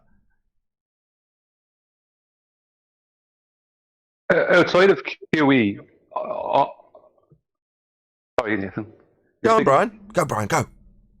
Okay, thanks. Outside of QE on this panel, I am Jesse Kozlowski's biggest target. And he does mention Bev a lot, but no disrespect to Bev and what Bev is doing. It is important and it is good. But the problem is, Jesse Kozlowski will have a one-on-one with Bev. He will not have a one-on-one with me. And I even want to mention about QE. He won't have a one-on-one with me because I pull him up on his geodetic surveying. Whereas he will have a one-on-one with Bev because he can argue about level and perpendicular and horizontal. If Jesse, you know he won't have a one-on-one with me. If Jesse, and he definitely won't have a one-on-one with QE. Go on, sorry. If Jesse is Bev's bitch, you've just got to accept that. Yeah. That's it. That might be what it is. It's like, you trying to get on my bitch. I get what everybody's saying, but to actually call out somebody to be acknowledged for what you do or for someone else with them is a little lame to me. Like, you shouldn't have to be like, hey, look at me, I did this. I mean, your information you should put out should be enough. And QE, what he does is what he does. Flat Earth is everybody's. And if people want to start claiming, hey, I did that first, who gives a shit? That's how I feel about it. We all need to keep doing this. And natural law is everybody's. Well, I agree with you. You could also have Bev make that very argument. I shouldn't have to shout from the rooftops that I'm doing a lot of work on this when I'm doing a lot of work on it. Why aren't people just recognising how much bloody work I'm doing on this? Could be his attitude, right? Yeah. I don't know. Yeah. I want to praise Bev for what he's doing. And if people get a bit snotty, So be it. Let him. You know what I mean? It might be misconstrued. This isn't about that. I'm not praising him. I'm not doing anything to any of those people. Nothing. This doesn't have to do with anything except Jesse and angular size change. That's it. Yeah. Can you not call Northerners those people? I find that quite offensive. Oh no. Yeah, they're making it. It looks like somebody's trying to make something out of absolutely nothing. Yeah, you. Of course. Not me. I'm just kidding. It's all your fault, John. Dude, did you see stole everyone's idea? Everyone. Did you see the message in Master B? Who's seen that? The one. I saw it this morning. Yeah. That's why I understand what you're saying, and I'm just as confused because I saw that and I was like, maybe I just don't have the context to understand this. I don't know, and I keep it moving. I don't know. There is no context. Well, I don't get a problem. I don't know. I don't get it. Come on the show. The other thing is you're dealing with YouTube personalities as well to a certain extent. Emma's now a YouTube personality, so that gets into your veins, and it's quite competitive. You want to be, again, recognised. People are self-centered, me included. All I want is people to subscribe to me. That's not true. I mean, I do actually encourage people to subscribe to other channels, but I'm just saying that generally people's motivations are quite. Super chat. Smash the super chat, exactly. Right. But I'm just saying, so again, it might be if you actually chat with them, they're like, well, we're doing all this work and, we feel like you're getting all the glory. There might be a justifiable reason in their mind, but I don't know. It's a shame. Yeah, but I wish. Yeah, when I talked to Jim Panda on the phone, he was totally different than he is in real life. Completely. I wish that type of thing could get expressed outwards instead of leaving a message in chat and leaving the chat. It's like, what? So what? How do you leaving a message in chat, then leaving chat?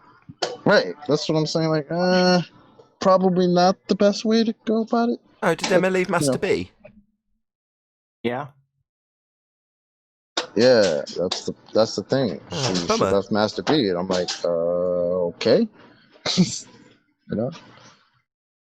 Look, it could just be a pissed off. Still love you, Emma. This could just be her misunderstanding something, getting really worked off about something. I had those moments too. I left servers at certain points that, in retrospect, didn't really seem like the best decision. Wait. So, you rage quit? You've gotten upset? I've only recently returned to the Hello. Master B chat. Just one sec. Stacey, you mentioned something about Gem Panda, but then it got cut off by other people's conversation. Oh, sorry. I know who wasn't cutting anybody else off too. Oh, I was just saying, like you were saying, people have a persona in ways, and Jim Panda and everybody has this persona. Because like he yelled at me one day in his server, going the hell off of me. But I'm like, I know that's not you. And we had that personal 30-minute conversation on the phone call, and we had that he has a certain persona to keep up, and it's a show. But at the same time, he does feel like he believes this shit. And he knows that I don't. So we have that disagreement, but I'd like to have more of a conversation of the real Jim Panda than a show of Jim Panda. You know what I mean? Because we actually get somewhere maybe, but at the same time, I don't know what I trust. Get somewhere. With that retard. What did you have? What did he have his slobber nurses there? How'd you go on for 30 minutes? Well, because Spins met him on tour and stuff. So we had conversations like that. And I asked him about how we got into this as server, how he feels about that. I asked him about Alberina. Alberina can't even say it now. And he admitted he didn't remember it. And that was the conversation. I actually called him because of you, QE. Where I asked him, hey, I want to have that conversation. So you really seriously didn't remember that? And he said, no, I didn't remember it. But that's okay. I said, that's fine. At least you're being intellectually honest and saying you don't remember. He's like, but it was there. I still had the information, just forgot about it. And then he went into trying to ask him, well, what is your proof for the radius? And he said, well, you're not going to like it because you don't believe in that, but satellites. And that's how we get our radius now. They're doing it all the time on mountains. And I just was like, where's whatever. the satellite at? Exactly. And that's where we stopped the conversation. How do you mean? Because he knows I don't believe in that shit. But did you He's a numpty dipshit. He doesn't know what science is. He doesn't know the difference between angular velocity and tangential speed. We're talking about a level of retardedness here that is almost, it's difficult to put into words, Mr. Bird's humping natural experiment. This guy's a numpty. I sat there 3.5 years ago, me in Texas, and tried to explain to Coriolis step by step, one step. I mean, really slow. After about an hour and a half, he didn't get it. Timmy Clown was in the hangout even laughing at him. This guy is so dense, such a freaking, he should be picking up cans alongside of the road. Supervised. But people blindly follow this numpty dipshit. Right? Yeah, I actually want to know if he knows like things outside of flat Earth. Like, how did you even get into this? Like, what is your mindset? Like, you know, do you believe in other conspiracy theories, all that stuff? Because, you know, my show is more about, you know, everything. So I kind of want to know where his head was at, but we didn't get into much about other things. But yeah, he does want to support me when it comes to the educational system and what I'm trying to do with hopefully teaching the kids anger resolution and trying to not, you know, do it inside the school system. So he appreciates that. And he's like, but once you get out there and start doing your own observations, Stacey, you're going to be a lot like this one woman. And I can't remember her name, but he kept trying to push me towards this one woman who went out and did her own, and she ended up realizing that it was incorrect and it isn't flat. And I was like, oh God, that's not going to happen. I've seen 60 miles with my own eyes, dude. It's not happening. That's where his head was at. Why are we not regaled? What are you like, gorillas in the mist? Why are we not regaled with stories about this lady who went and found the curvature? What? Yeah. Is that what you? What? Yeah, this lady supposedly turned it all around and went up there into the mountains and saw all this stuff and proved for herself that it wasn't. It's been debunked. Like, what are you talking about? Don't know. Right. Oh, I didn't write her name down because I figured it's a bunch of shit. But according to Jem, knowledge is special belief. So, but you know, I really don't take anything he has on board because that whole conversation we had on the arena when he sat and talked to me for a while about proven refraction, and he said that light can bend in that manner for almost. I said I'll give you 54 miles, and he had no proof for it besides the damn sugar experiment, and I was like, "Are you serious?" And I told him, like, look, I'll believe in the globe a little bit more if you can really show me light bending like that. But I want it over and over repeatedly done and not in a damn simulation. And you can't even do that. So he could have just shut up and left it alone. Why are you going to claim refraction if you can't prove it? You think you're Diane Fossey or something? But like gorillas in the mist, Gem Panda. I think you've lost the plot. So funny you say Jim that. Panda lost the plot a long time ago. Next one. I do have one question. You said that's where it ended when it got to the point where he said, well, you won't accept my answer because they're in space. Did that actually get verbalized? No, just left it at that. Right then and there, it was done. I laughed, and that was the end of that. I'd have taken the opportunity to rub it right in his face. Well, would you? I figured I've already done it enough with him that I didn't really need to because he knows where I stand. Because that was like a normal conversation that I would have met someone in the street. And I'm like, you know what? I already know what you talk about all day long. So there's really no reason to have this conversation about what I believe and you believe because we're going to disagree at the end of the day. I know where he stands. And he knows where I stand. And I also think he doesn't have any proof for his globe. But he also said if he found out truth that it was flat, that he would be so unhappy that he would, almost like not want to live kind of thing. He really, really believes in this and wants to support it no matter what and not let it go. Exactly. They've got pain. They're scared. They're terrified of it being flat. That's why they rebel against it. So the way they do is because of their fear. Now, we've dissected this over the last couple of shows. When they ridicule us, in the back of their mind, they go, I don't want to be on the receiving end of this. So when it comes to something being conceded, they know that the concession may lead to their own side saying, you can't concede that. No way. And then them getting a taste of exactly what they dish out when they're collectively doing it. So they don't want to step out of the collective agreement that you don't concede certain things, regardless of how well it's been pointed out that you're wrong or that your claim is incorrect. They can't concede. So now I'm just going to start laughing at them or berating them. One or the other, depends which takes my fancy. But at that point where essentially you're detailing the fact that Gem Panda recognises it's the end of the road for his argument, well, you won't accept satellites in a sky vacuum, but I do. It's like, well, okay, but isn't that where your argument fails and my argument wins? But we won't discuss it? Now, I'm not criticising you, fair enough. Yeah. What are they afraid Yeah, but I of? think that's why he has that line of, oh, knowledge is special belief. Because if you have enough evidence, and that's the other reason why I think they argue that evidence is not proof. Because they'll think, oh, because I have enough evidence, they won't say proof, right? Their favorite thing lately, oh, we have plenty of evidence that it's a globe, right? And because of that evidence, I can believe that it's a globe. And because I can believe it, that becomes knowledge. So then I know it's a globe. What is it evidence? It's literally insanity. Stacey, hello, I'm Brian. Stacey, this woman, this mysterious lady who's not a flat earther anymore because she did her own observations, that brings the number to 4. It's her, Jose, JJ Gonzalez, Sean G, and this other absolute idiot, right, who are now ex-flat earthers. So I wouldn't be too worried about it. Yeah. What did they observe? Yeah.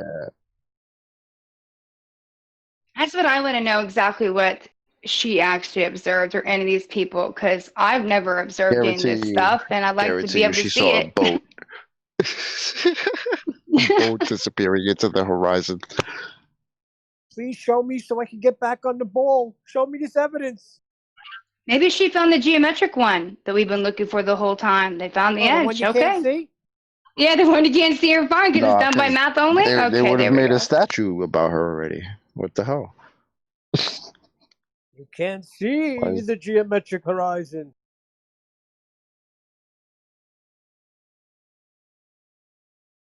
Maybe some people do. They're that crazy. I don't know. I wonder if when Soundly made his fantastic return to the scene, and he was very adamant in how the horizon we see is quite physical, and as Spurs was telling him, but we're being told currently that it's not physical, like it's literally not that. Word soup. I wonder if any of his boys, like on the side, were like, "Hey, brother, you've been out for a minute. It's not physical anymore.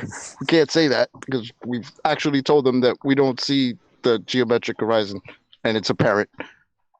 I wonder if any of them helped them out. Chocolate, they have. He wasn't brought up to speed. Go ahead, Neil. No, I said he wasn't brought up to speed. They need to get together first before you just bounce back in. I guess so. He missed a briefing, I guess. I don't know. Well, in the same refraction tables that they use the 7/6R to defend their lack of geometric. Yes, to defend their lack of geometric horizon, physical that is.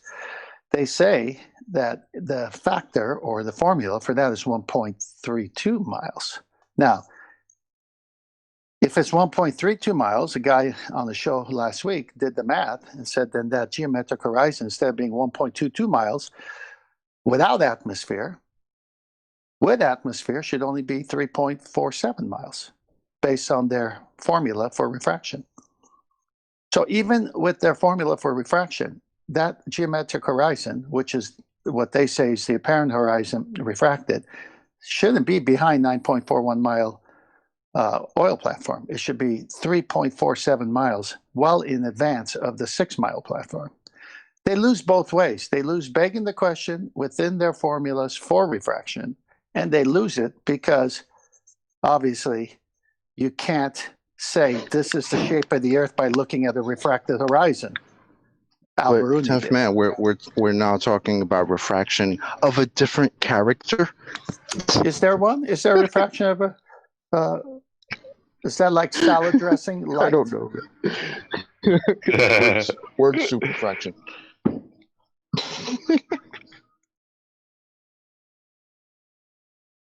strong aggressive refraction. Well, I mean, let them say it, and you just take them to their math of what the refraction would do. It still puts them in front of the 6 mile platform. I do So like they that strong aggressive refraction, though. super looming, super looming. Right? Can't Was that forget about Bentley refractive or Crane another refraction.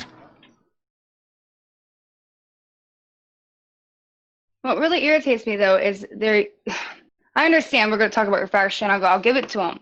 But at the same time, just because they can prove a little bit of refraction, that just because of that, there has to be super duper duper duper refraction in 54 miles. Are you freaking kidding me? Okay, let's take that. But then doesn't that have to be proven? Not just because you have a little bit of refraction, that doesn't even work. Show me light bending in that manner. I'm still waiting for that. 54 miles because I've seen that with my own eyes. Pathetic. And until I see that, I don't give a shit about the refraction, any statement of refraction. The argument itself doesn't hold weight to defend what they're trying to defend, meaning this. Since they say there's refraction and we say there's refraction, there's one thing we agree on, refraction. Now, there's refraction on the flat plane. They have to agree with it because they say there's refraction. So how would refraction on the flat plane perform or show itself? And then they say there's refraction on the sphere. And then they say that if you had no atmosphere, begging the question, you would see the geometric horizon at 1.22 miles. So put aside all the non-important parts of this argument. We both agree there's refraction. So refraction would work on a flat plane. That's what they're admitting to because we say the same. There is refraction. Light is always straight until it hits a different medium, and then it can slightly bend. We all agree to that. So it can work on a flat plane. And guess who validates that? Right. Chocolate. What's his name? Them. Andrew Thomas Young. He did all his refraction calculations on a flat plane. Bye-bye. Subject matter expert, San Diego State Astronomy Department. QE's his Huckleberry. Yeah. And he puts it there that you got to do geometric considerations to make it work on a sphere, but you don't do any considerations to study it on the flat plane. And we'll put those on a separate page. We don't start with the page exclusively with the refraction on the sphere that we actually live on. Let's do all of our crap on a flat plane, and then we can make considerations, and then we'll take you to a separate page. It's like choose your own adventure. So now Brian comes in with Cartesian reference coordinates, right, Brian, which are flat. That's right. That are used by military, surveyors, airlines, navigation. And what did they do to make it work on the sphere? They have to mathematically convert it to latitude and longitude. Interesting. Same thing that they do with refraction. Change it. Exactly. Everything is reference flat, and it has to be converted. Reversed engineered, the whole thing. Right. And because you've got this insertion or rearranging of the data that's actually taken off a flat plane to make it work on a sphere, it means when it's argued, they start with the presupposition they're on a sphere and then work backwards from it. Hence, every argument and every justification for living on a sphere will start with the presupposition that you're on a sphere.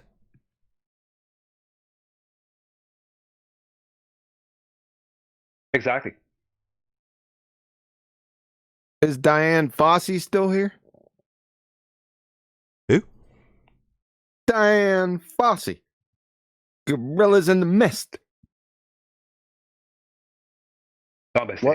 Why are you saying that? Because somebody said that, I think Jem was saying, if you seen this girl and she was out there and she found the measurements herself, I said, well, who's this girl? Is this like Diane Fossey?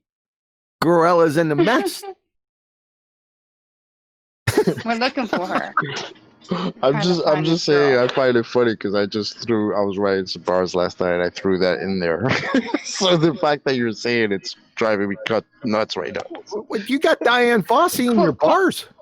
Not that the gorillas of the Quantum, mist. do you want me to DM him and find out who this lady is, actually? So we can figure out who is actually debunked flat Earth and seen the curve? I mean... Yeah, sure. Yeah. Drop him a DM. See if he just says, fine. oh, it's Sarah blah, blah, blah.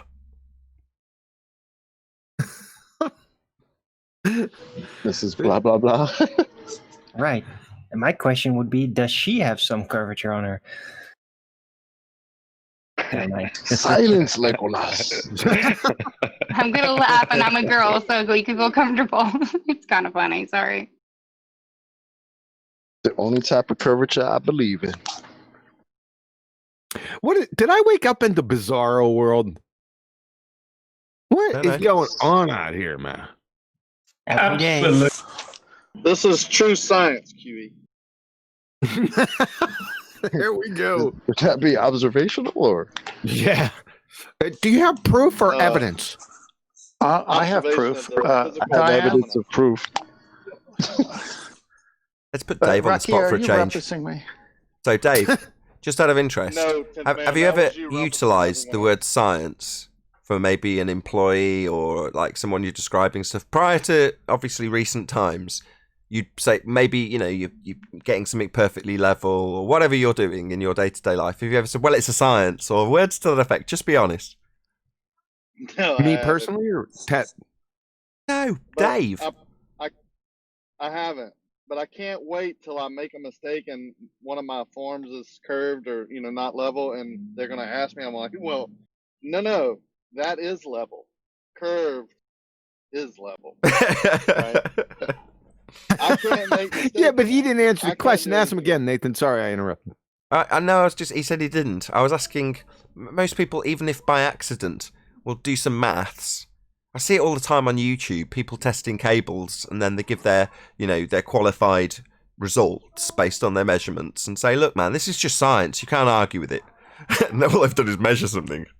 I'm just asking Dave if he's ever done the same. Well, obviously, I've when you're building before, something, it's a right? science. Maybe he Well, has. wait a second. He's talking. Good. I've said that before, but I don't think I've ever said it like a client. But I know I've said that in the past. I would need to use science for this, or science the crap out of this stuff, or something along that effect. Right, take him down. All right, bye. Well, I think Diane Fossey was the creator of their space monkey religion, right, QE? As soon as he said, I don't even know what he was talking about, right? As soon as, did Gem Panda say that? Is that the story? Gem Panda told her about some girl who went out there on her own and proved the flat Earth? Got her name. Why doesn't He just DM'd me back. So you ready for it? What do you see her name? Her name is Marilyn Spirit Level Teed. Her YouTube channel might be Marilyn Spirit Level Gmail. Don't know. But that's her name. Marilyn Spirit Level was a flat earther. Yeah, she was a flat earther that went out and did observations. Supposedly that was, finding different things that were not true and debunking her opinion now. Oh, so what he's saying is, utilizing a flat Earth as evidence, I'm going to claim that she's proving globe. That's what he means, right? Just clarify with him. Do you mean, ask him if she actually presented her evidence as globe proof? Just ask him that. Okay, 1 second. I think I know of. Every time I've seen her, she's out flat smacking hard. She is not. Chocolate. Chocolate. I think Panda's using guerrilla warfare methods. Didn't she go into a school? Wait a second. Let me get this straight. What's the play here? Since Stacy's a girl, and whether she did whatever she did, who cares? Since she's a girl, then that would mean that Stacy would follow her path.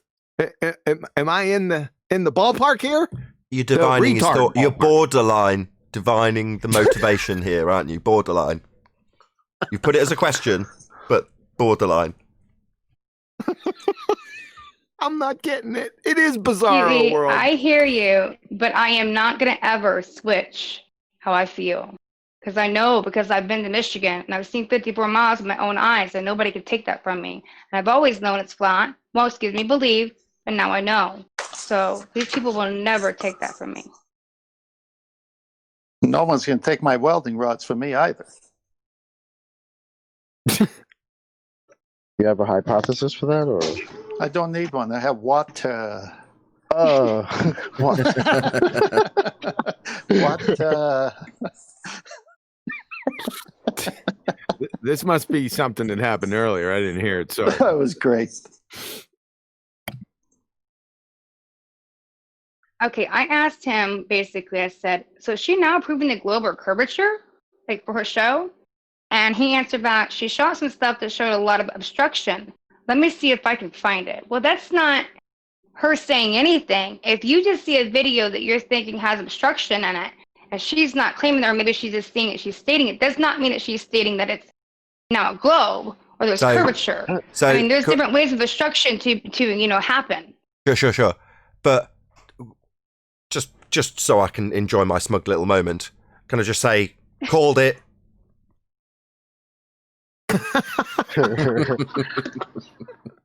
But I don't understand.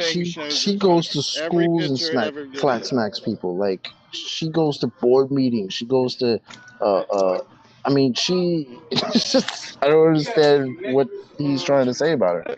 Well, now we've found out that and established that he, let's just say it like it is, misled you in that regard. Would you agree, Stacey?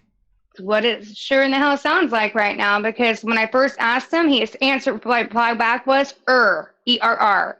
Let me think about it. He had to think about who it was. Then he gave me her name, and now it's just finding obstruction. Well, I was the understanding that it was a little bit more than that.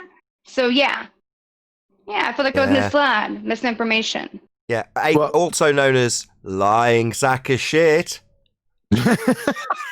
Yep. Here, do this right back. I'll tell you what the type go. Do you have the birds humping natural experiment yet? Fucking clown. You're talking with the mentally incapable of making a peanut butter jelly sandwich on their own. That's what the problem is here.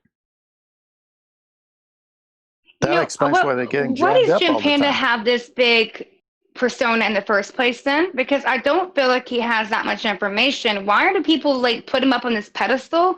Because I feel like there's a heck of a lot more people in the community that could definitely, battle the globe over Jim Panda. I'm a little confused. Yeah, you're right. For a while. You're exactly right, Stacey. I have no idea. I think it's just because he's been in it for a while.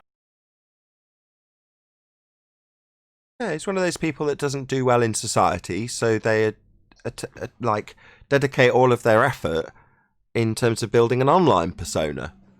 Well, obviously, if you're being rejected in the outward society, you're going to get good or hone your skills at building that type of persona, and that's what he's done. So the fact that you have that perception of him, when in reality he's just a lying weasel, well, is that a shock? That's what the internet offers scummy people like him. Right. Yeah, I agree. He's not only a liar, he can't he's incoherent. Everything he says, I would have to, every time I spoke to him, he drones about incoherent like a child that you would have to explain stuff to. I mean, simple stuff too. It's really scary. Sorry, that's just the way it is. Go back to that first hangout I think it was 4 years ago, and he's still got it on his channel. It's one of his first videos with me and Cathexis on there, and I'm trying to explain what the Coriolis effect was. You'll be gobsmacked. This stupidity, man. He's a moron. Well, it did kind of start out that he was lying about me in the beginning. Remember, on my YouTube channel, and saying a bunch of shit, and I'm like, what the heck? Why is he doing this on my channel? I don't know who the hell you are. I don't care less. And saying that I was banned from his server, and I was saying that. I'm like, dude, I've never ever been to your server, so I've never said I've been banned from your server. You're lying again. Then he made a comment about and too, so he brought into my relationship, and I was like, please quit commenting on my server. And then he battled me in the arena, and I saw right through his shit, and I'm like, you're a persona? And I also had said something about what happened on the tour that I didn't agree with, and stand my ground still to that. And he wanted to defend his position on that. So we had a phone conversation to basically talk about what happened on tour, what actually went down. Because when you bring up my relationship and you talk about me and my personal life, we're going to have a conversation. So that's how it really started. Really didn't give a shit about the shape of the earth when I called him. I wanted to set him in his fucking place. Don't talk about me. Weird Rama. I just find it weird that him and people like him that have been involved in this even before I was, for 4 or 5 years have been saying flat Earth is dead, flat Earth is dying. Yet here y'all are still focusing on us, still focusing on flat Earth. You literally have a server named Debate Flat Earth. I mean, how insignificant, how stupid is this, really? You mean mute flat Earth? Mute. Mute flat Earth and more. Because ironically, the first time we were in the arena, we had 45 people in there last night, somewhere. I don't know the number. There was a lot of people, and no ballers, not nary a baller anywhere to come in and put up at least some type of support for their ball-tard spinning space monkey religion. And we got word that there was some of the Spartans, that's the flat earthers, that are getting ransacked or getting over-talked over in the other server. So for I think it's the first time, if it's not the first time, it's the second time, I said, well, I'm going to go over and defend them. So I popped in there in Gem Panda's server. Yeah, you remember that last night. And it took me about 25 seconds before, guess what happened? Mute. Huh? I thought you guys didn't mute. I thought that's what you complained about. And then what do? You mute me. What's up with that? Projection. By the way, Nick was talking about you in the chat today, talking about that and how you couldn't handle even taking on Jim Panda, that you left in like 25 damn seconds. So really what it was, and I went off on him like, oh, shut the hell up. Come over here and talk to me. I'll tell you how it is. But in reality, he sat there and said you did that, and I knew that wasn't the case. I knew you left probably for a reason. So it was because you were muted. Or muting and stuff was happening. Now, okay. Nick is just a stalking liar, right? What we're dealing with here are gutter weasels. That's what we're dealing with, right? Everyone knows it was in there. It was mute. Just muted me, right? Yeah. Everyone knows this. If you could put your little spin on it, Nick, you little fag, right? That ain't gonna help much. Yeah, fucking clown. And I'm gonna laugh at that because you also made fun of Neil, and you're pathetic, Nick. It's wishful thinking. So why do they do that, Chocolate? Because that was the opening question in this regard. Why do they claim it's dying? Well, it's wishful thinking. And moving on to projection. So yeah, absolutely. Today when we were dealing with that vacuum guy, we tolerated him for 15 or 20 minutes. Eventually, when we've demonstrated his point incorrect with him interrupting constantly, and we've probably gone through the same explanation 2 or 3 times, then it's at the point where we shout at them, tell them off, and tell them to shut up. And they'll stamp on the desk and start throwing the crayons around, right? At that point, I made it clear to the audience, I've got no choice but to mute him. And that's what we have to do. At which point, 20 commenters in the comment section below on YouTube, you have to mute them! He didn't get a chance! That's what I get. Right. And mine wasn't even that bad. I just went after Negator, and then I seen Brian the Peckerwood, the Peckerless Peckerhead, and Mr. Internal Medicine Doc, and I went after him, right? And then Jem started putting his little spin on. I got in about 30 seconds. I wasn't that irate, right? I was just asking him questions about scientific evidence. That's it. And then I look down and I'm muted, red mic'd, right? Fucking clowns. I'm coming after your dumb ass. I went back to listen to that. Peckerwood. All right, Chocolate. Coming after that internal medicine. I want the PhDs. I want the doctors. That's what I'm coming after. That's what I want. Not you rank and file crayon munchers. Couldn't tie your shoes without a fleet of slobber nurses. I want the big guys. Bring them on. Then be part of the university tour. Quantum. Just saying. Go on a what? The university tours. It was in the United Kingdom, though, and we were going to eventually, after that, bring it here to the United States. But we wanted to hit the universities. We can't go in, so we were going to stand out front and talk to the students and hopefully hand out books. I was trying to get some books sponsored. There was a Flat Earth book and hand those out to the students as well as we had conversations about it. But yeah, we were going to hit the universities. It would be kind of really cool to have some of you guys out there speaking. And are you publishing this? Like, you said you got a channel, right? Yeah, we actually published it not too long ago. We had Robin lifting the lid of the United Kingdom, a bunch of people involved. It actually had 5 different spots. Roxanne was involved. Jason Disbury was involved. But all that got shut down and it stopped because the lockdown happened. So the university tour never got kicked off. Plug your channel properly. But where can people find you and such? Oh, thank you. Appreciate it. No, I'm asking you to. No, she's telling you to plug it. Oh, wait a minute. I thought you were trying to let me post something. What do you want me to do? I just want you to plug Just your tell you channel. my channel. It's Serious Truth. That's all it is. Serious Truth. On YouTube. Serious Truth, one word? 2 words. Serious Truth. Okay, cool. So be here or be sphere for Serious Truth YouTube channel. Check it out. Thank you. Say your Discord server too. Throw that out there. You know I don't do this kind of stuff, but that's fine. Yeah, I got a Serious Truth Discord server as well. Thank you so much, guys. You guys are so sweet.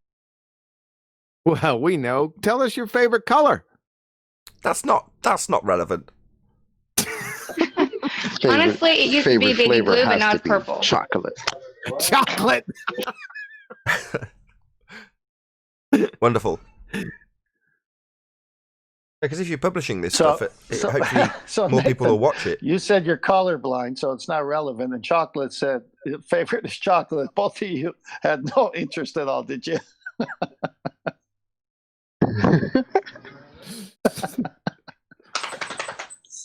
Oh crap!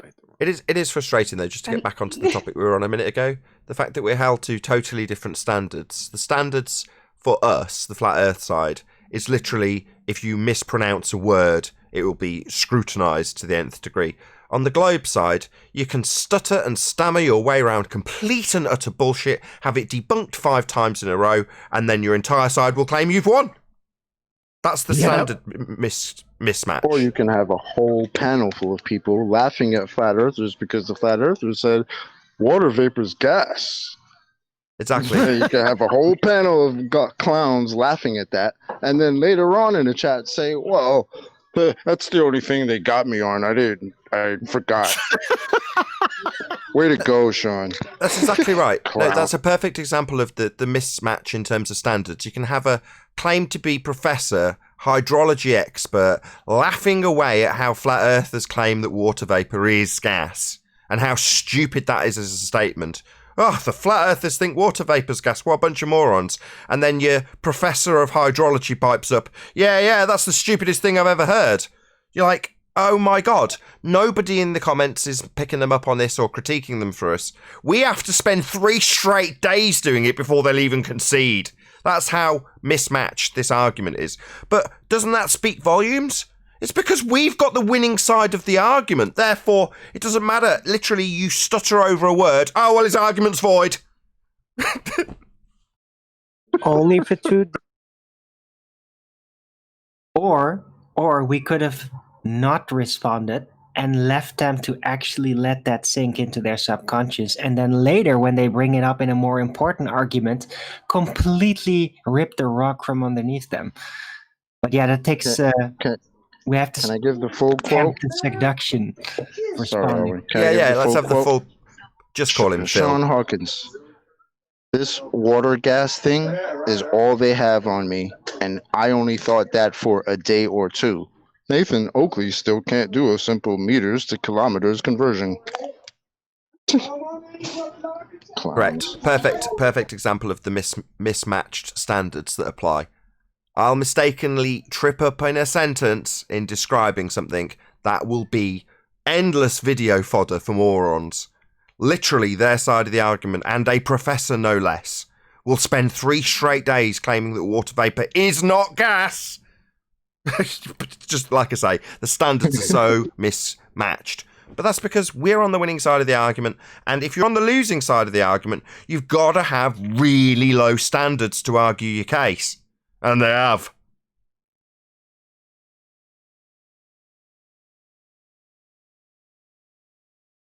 Yep.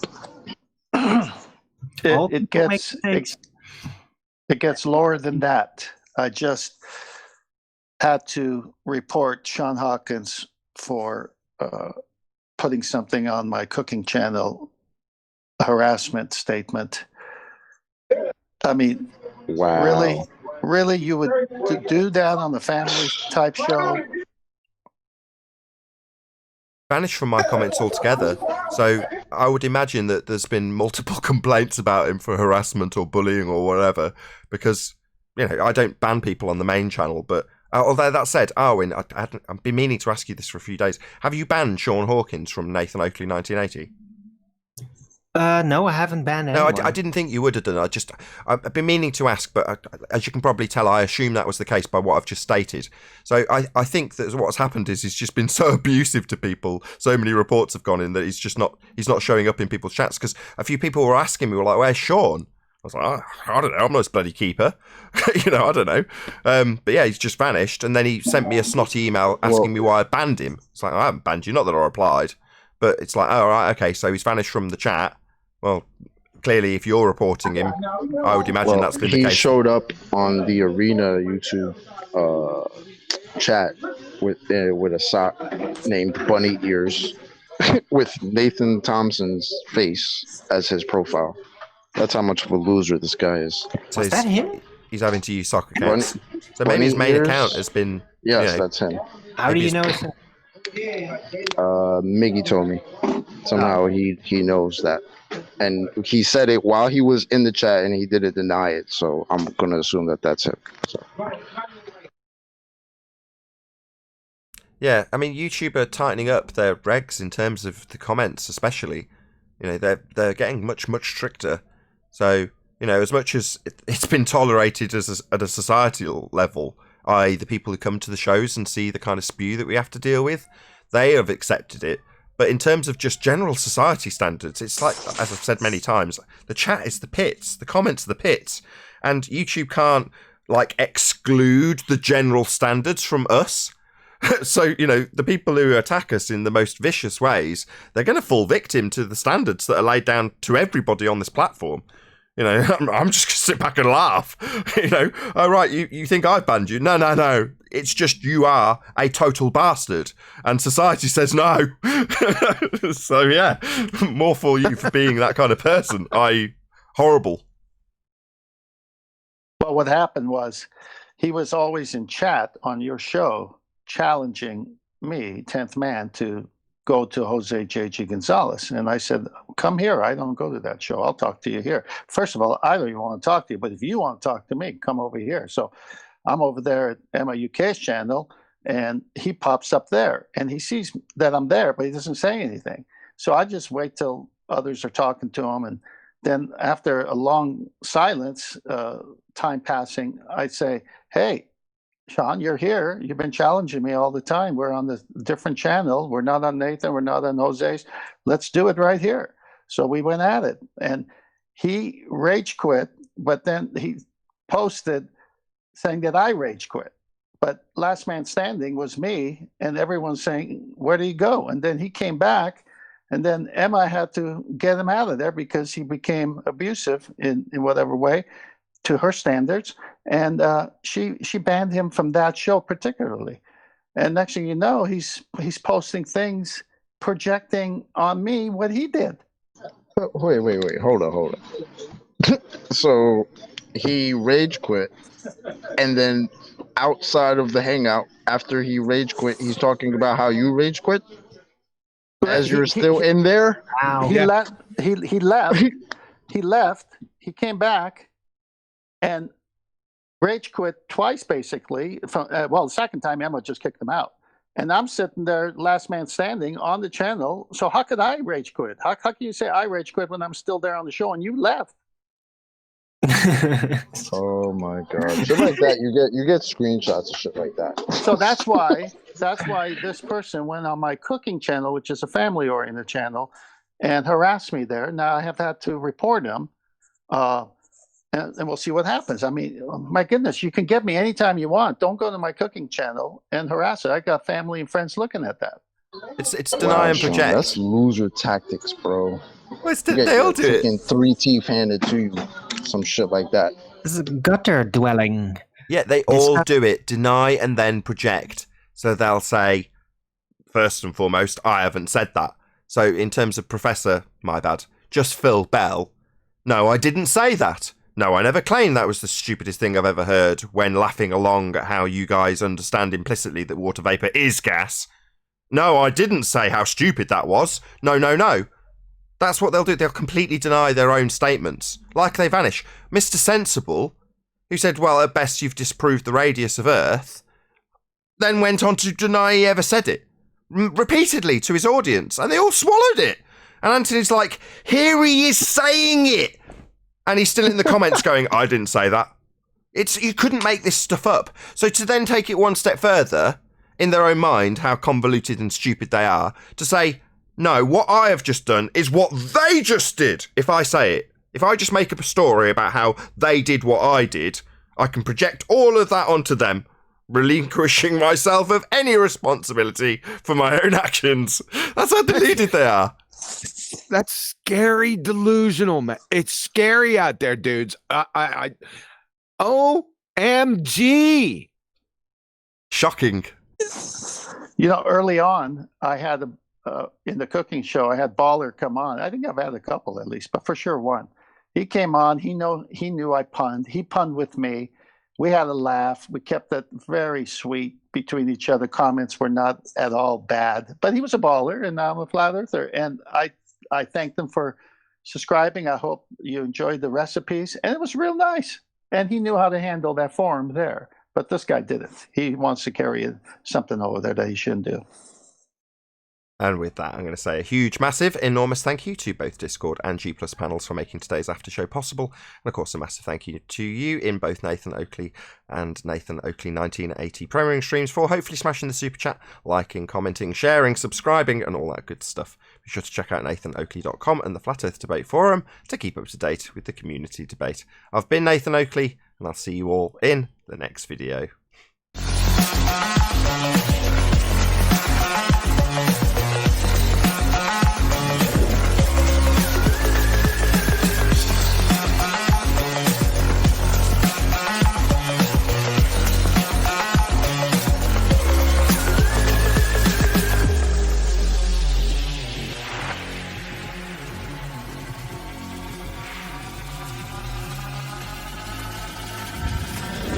Oh, what a day!